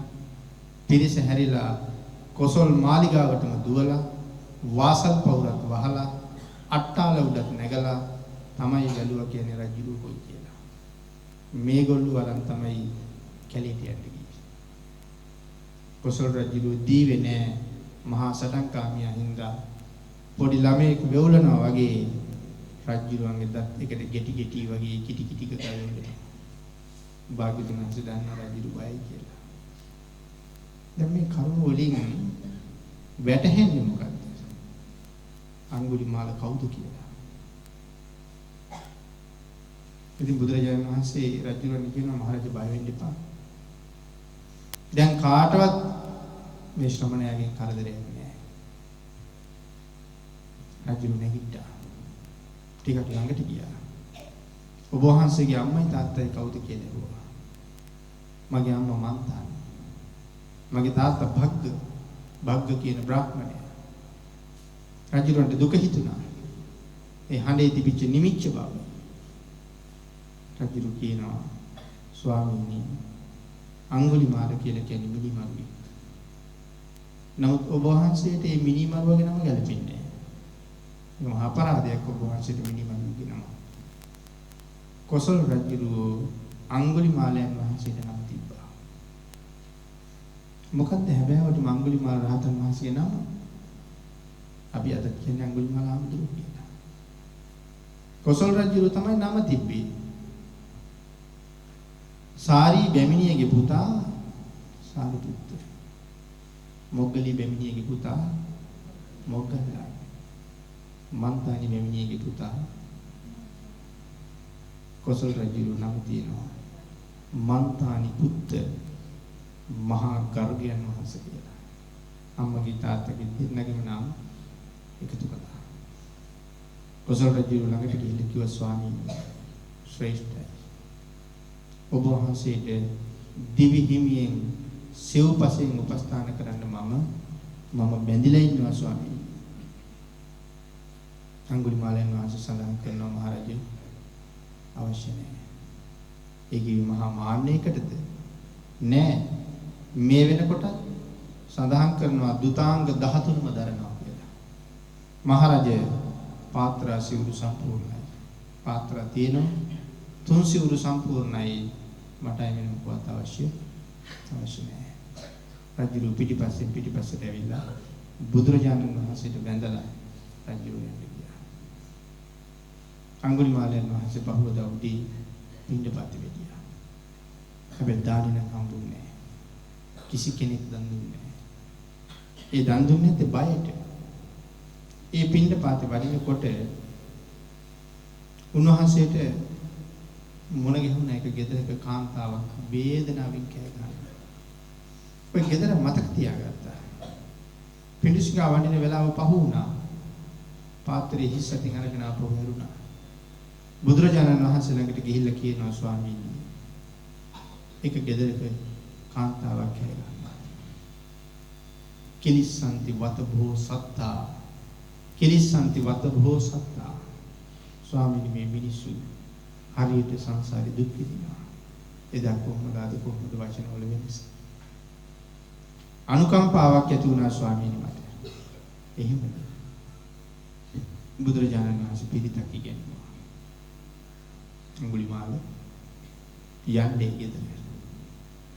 ගිහිල්ලා මේ පිළිත කියලා ඇයට ආශිර්වාද කළා. මොකක්ද අඟුලිමාල පිළිත? මහා කල්පයක් බල පිහිටනවා. බුද්ධ ශාසනයෙන් තව අවුරුදු 1000 ගානකින් නිමා වෙයි.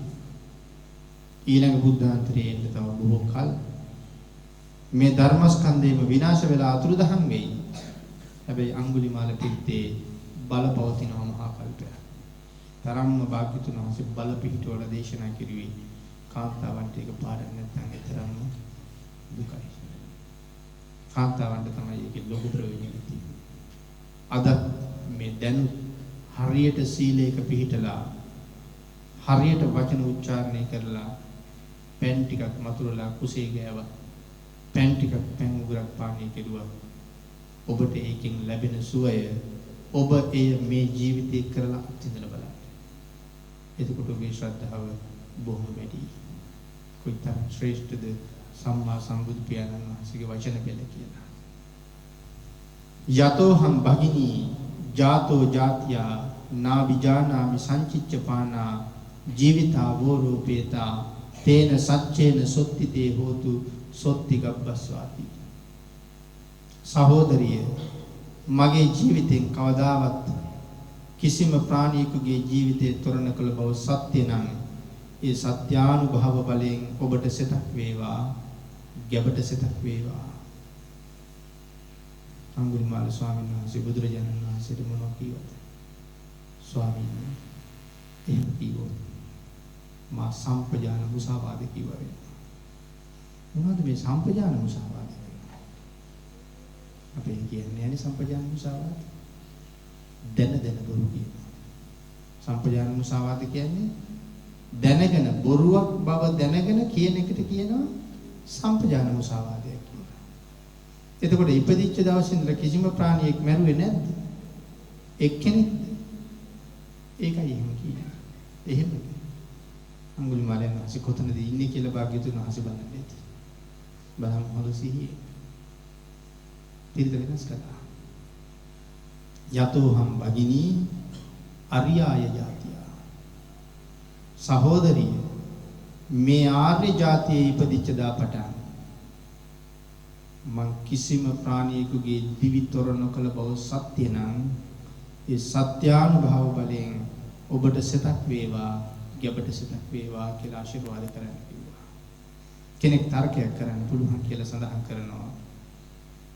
බුදුරජාණන් වහන්සේ අඟුලිමාලයන් ලවා 21 අනේසනයන්ගෙන් එකක් කළාද කියලා. මොනවද 21 අනේසන? 21 අනේසන වෙනම තියෙනවා. භික්ෂුන් වහන්සේට වෙදකම් කිරීම භාග්‍යතුන් වහන්සේ තහනම් කරලා තියෙනවා. එහෙනම් දැන් මේ කරන්නේ වෙදකමක්. එහෙනම් 21 අනේසනය. උත්තරයක් දෙනවා භාග්‍යතුන් වහන්සේ. නෑ. අඟුලිමාලයන් පිළිබඳව සමාජයේ තියෙන වැරදි මතයක්. තාමත් මීමක් නෑ. එදා හිටපු අනුකම්පා විරහිත පුද්ගලයා නෙමෙයි දැන් ඉන්නේ අප්‍රමාණ දයාවෙන් කරුණාවෙන් මෛත්‍රියෙන් පිරිච්ච මිනිහෙක් පිරිච්ච කෙනෙක් පිරිච්ච හාමුදුරු කෙනෙක් කියන කාරණාව සමාජයට ඔප්පු කරවන්න දයාවෙන් කරුණාවෙන් මෛත්‍රියෙන් ආශිර්වාදයක් කෙරෙව්වා මිසක් වෙදකමක් කෙරෙව්වා නෙමෙයි. උන්වහන්සේ වැඩි අය ගෙදරට. ගෙදර හිටපු අයට කතා කරලා කීවා ඇයි එළියට එක් කරගෙන යන්නේ කියලා. ගෙදර හිටපු අය උන්වහන්සේට යහනක් හදලා අසුනක් හදලා දුන්නා. ඇයි එළියට එක් කරනවා. උන්වහන්සේ පිරිත දේශනා කරලා ඇයට ආශිර්වාද කළා. ඉසෙනකින් තාමත්ම නිදුකින් ඇය තමන්ගේ දරුවව බිහි කළා. දවස් ගාණක් වේදනාවෙන් අඬපු ඇය නිදුකින්ම දරුවව බිහි කළා. එදත් අද අඟුලිමාල පිරිස ඊතරම්ම ශක්තිමත්. ඉතින් අඟුලිමාලයන් වහන්සේ පින්ඩපාතේ වඩිනකොට දානෙ වෙනකොට වැඩියෙන් හම්බ වෙන්නේ ගල් පාරවල්, මුල් පාරවල්, පොළු පාරවල්.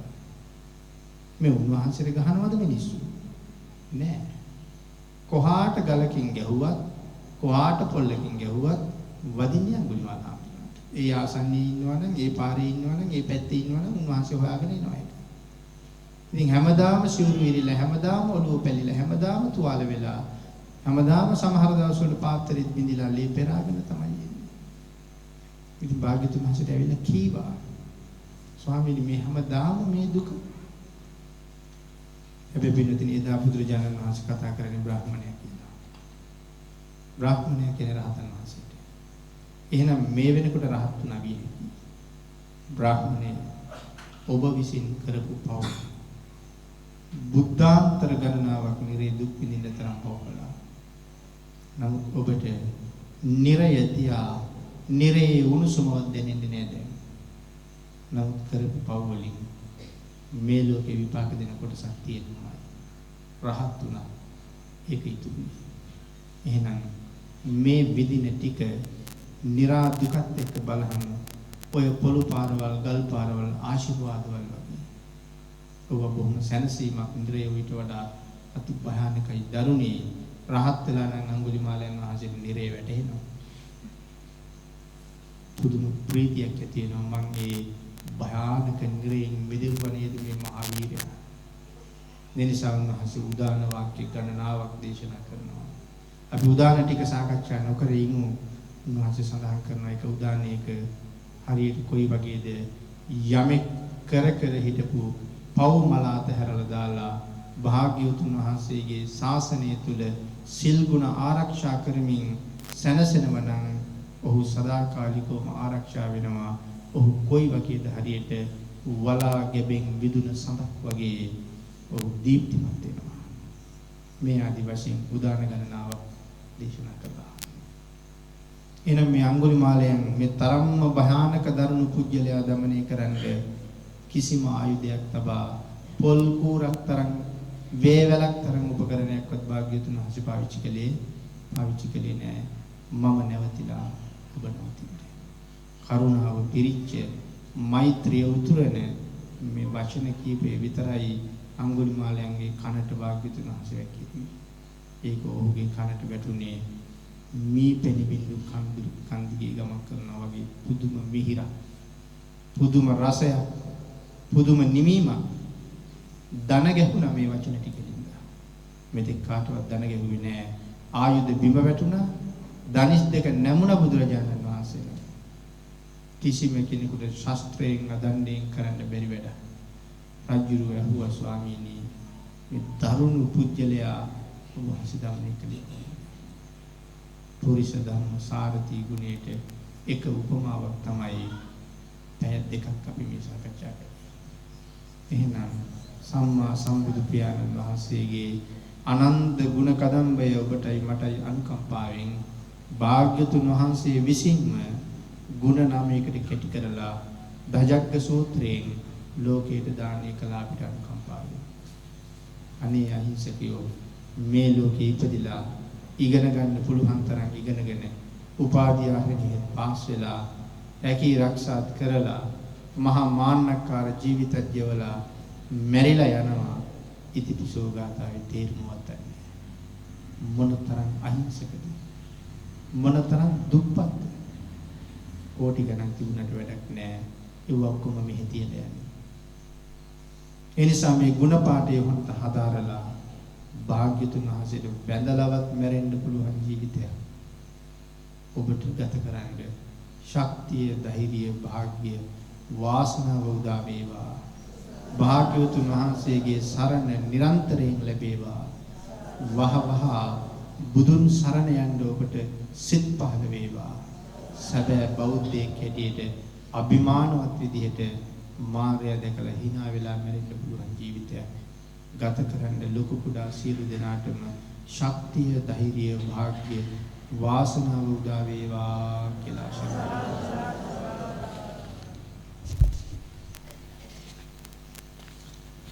අද ධර්ම දේශනාවේ උතුම් අරමුණු සිහිපත් කරලා තියෙනවා. කොටිගම්ගොඩ හෝරේ ගෙදර ශ්‍රී විජේවර්ධනාරාමාධිපතිව වැඩ සිට අපවත් වී වදාළ අපගේ ගෞරවනීය කැකනදුර ධම්මසිරි නායක ස්වාමින් වහන්සේ ඇතුළු විහාරගණයේ වැඩ සිට අපවත් වී වදාළ සියලුම හිමිවරුන්ට පින් අනුමෝදන් කිරීමත් වසර එකහමාරකට පෙර අභාවයටපත් ජී.ඩී. ධර්මදාස ආදරණීය පියාණන්ට හා සති දෙකකට පෙර අභාවයටපත් ජයකොඩිගේ පේවසිරි මුත්තනවට්ටද පින් අනුමෝදන් කිරීමත් දැනට වැඩ සිටින ශ්‍රී විජේවර්ධනාරාම අධිපති ගරුතර අවසරයි දන්දෙණිය සුගත සිරි ස්වාමින් වහන්සේ ඇතුළු මහා සංඝරුවනටද අපගේ ආරාධනයෙන් මෙත් සිතින් පිළිගෙන වැඩම කොට වදාළ ගෞරවනීය දේශකයන් වහන්සේටද නිරෝගී සුව හා දීර්ඝායුෂ ප්‍රාර්ථනා කිරීමත් ප්‍රාර්ථනීය බෝධියකින් නිවන් සුව අත්පත් වේවායි ප්‍රාර්ථනා කිරීමත් දැනට අසනීපව පසුවන අපගේ බෞද්ධ නාලිකාවේ ගරු සභාපති පූජ්‍ය අවසරයි තරණාගම කුසල ධම්ම නාහිමිපාණන් වහන්සේට හැකි ඉක්මනින් නිදුක් බව නිරෝගී බව චිරජීවනයේ උදාපත් වේවා කියලා දීර්ඝායුෂ ප්‍රාර්ථනා කිරීමත් ධර්ම දේශනාවට සවන් දුන්නා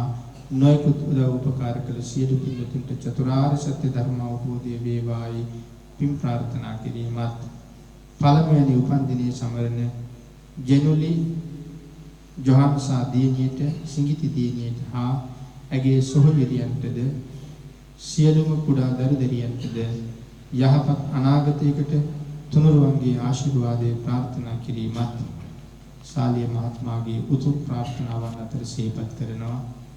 එමනම් මේ රැස් කරගත් සියලුම පුණ්‍ය සම්භාර ධර්මයන් එතුමන් විසින් අනුමෝදන් කරන්නට යෙදුන අපවත් වී වදාළ නායක මාහිමිපාණන් වහන්සේ ඇතුළු නිදන ප්‍රාප්ත සියලුම දෙනාට පින් අනුමෝදන් වේවා. ආශිර්වාද කළ ලොකු කුඩා සියලු දෙනාටම රත්නත්‍රී ආශිර්වාදයෙන් නිදුක් බව නිරෝගී බව චිරජීවනයේ උදාපත් වේවා. සාලිය මහත්මයාටත් ස්වාමි දියණියටත් දියණිවරුන්ටත් ඒ පුණ්‍ය ධර්මයන් නැවත නැවතත් අනුමෝදන් වේවා. ඔබට දහම් දේශනා කරන්න මම හදලා වැඩලා පෝෂණය කරපු මගේ දෙමව්පියන්ටත් පැවිදි ජීවිතයේ සුරක්ෂිත කරලා අපවත් වුණ ගුරු දේවෝත්තමයන්න් වහන්සේලාටත් සුජීවත්ව වැඩ ඉන්න ගුරු දේවෝත්තමයන්න් වහන්සේටත් භාග්‍යවතුන් වහන්සේගේ ධර්මය ලෝකයට දානය කරන්න මඟ කියලා දෙන කල්යාණ මිත්‍ර ගුරු දේවෝත්තමයන්න් වහන්සේටත් සිව්පසයෙන් අපෝපස්ථාන කරන දායකකාරකාදී පින්නතුන්ටත් ධර්ම මාර්ගයේදී මුණ ගැහිච්ච සියලුම කල්යාණ මිත්‍රයන්ටත් අද ධර්ම දේශනාවේ දායකත්වයේ දරූ සාලිය මහත්මයා ඇතුළු පවුලේ සියලුම දෙනාටමත් සද්ධර්ම ශ්‍රවණය කළ ලොකු කුඩා ඔබ සියලුම දෙනාටමත් මෙම විහාරස්ථානයේ විහාරාධිපති අති ගෞරවනීය අපේ නායක මාහිමිපාණන් වහන්සේ ඇතුළු සියලුම ස්වාමීන් වහන්සේලාටත් මගත් සමග මේ ස්ථානයේ පැමිණිච්ච සහෝදරීන් දෙදෙනාටත් සම්‍යක් දෘෂ්ටික දිව්‍ය රාජ මණ්ඩලයටත් බ්‍රහ්ම රාජ මණ්ඩලයටත් මාරස් කරගත් ධර්ම දානමේ කුසලයේ අනුමෝදන් වේවා. ඔබ අප සියලුම දෙනාට ඊ타ම ඉක්මන් භවයක ඊ타මත් කෙටි කාලයකින් සුඛ සහගත ප්‍රතිපදාවෙන් ආර්ය සත්‍ය අවබෝධයෙන් සැනසෙන්න මේ මහා කුසලයේ පාරමී වේවා කියලා ප්‍රාර්ථනා කරනවා. ආකාශත්තා ච බුම්මත්තා දේවානාගා මහිත්‍තිකා පුඤ්ඤන්තං අනුමෝදිत्वा චිරං රක්ඛන්තු ලෝක ශාසනං දේවෝ වස්සතු කාලේන සස්ය සම්පatti හෝතු ච පීතෝ භවතු ලෝකෝ ච රාජා භවතු ධම්මිකෝ අභිවාදන සීලිස්ස නිච්ඡං බුද්ධා පචායිනෝ චත්තාරෝ ධම්මා වඩ්ඩಂತಿ ආයුවන්නෝ සුඛං බලං ආයුරාෝග්‍ය සම්පatti සග්ග සම්පatti මේවච අතෝ නිබ්බාන සම්පatti ඉමිඤාතේ සමිජ්ජතු සුපත්තේ වානි දුක්ඛත්වා නිරෝගී වේවා නිවන් සම්පත් වේවා.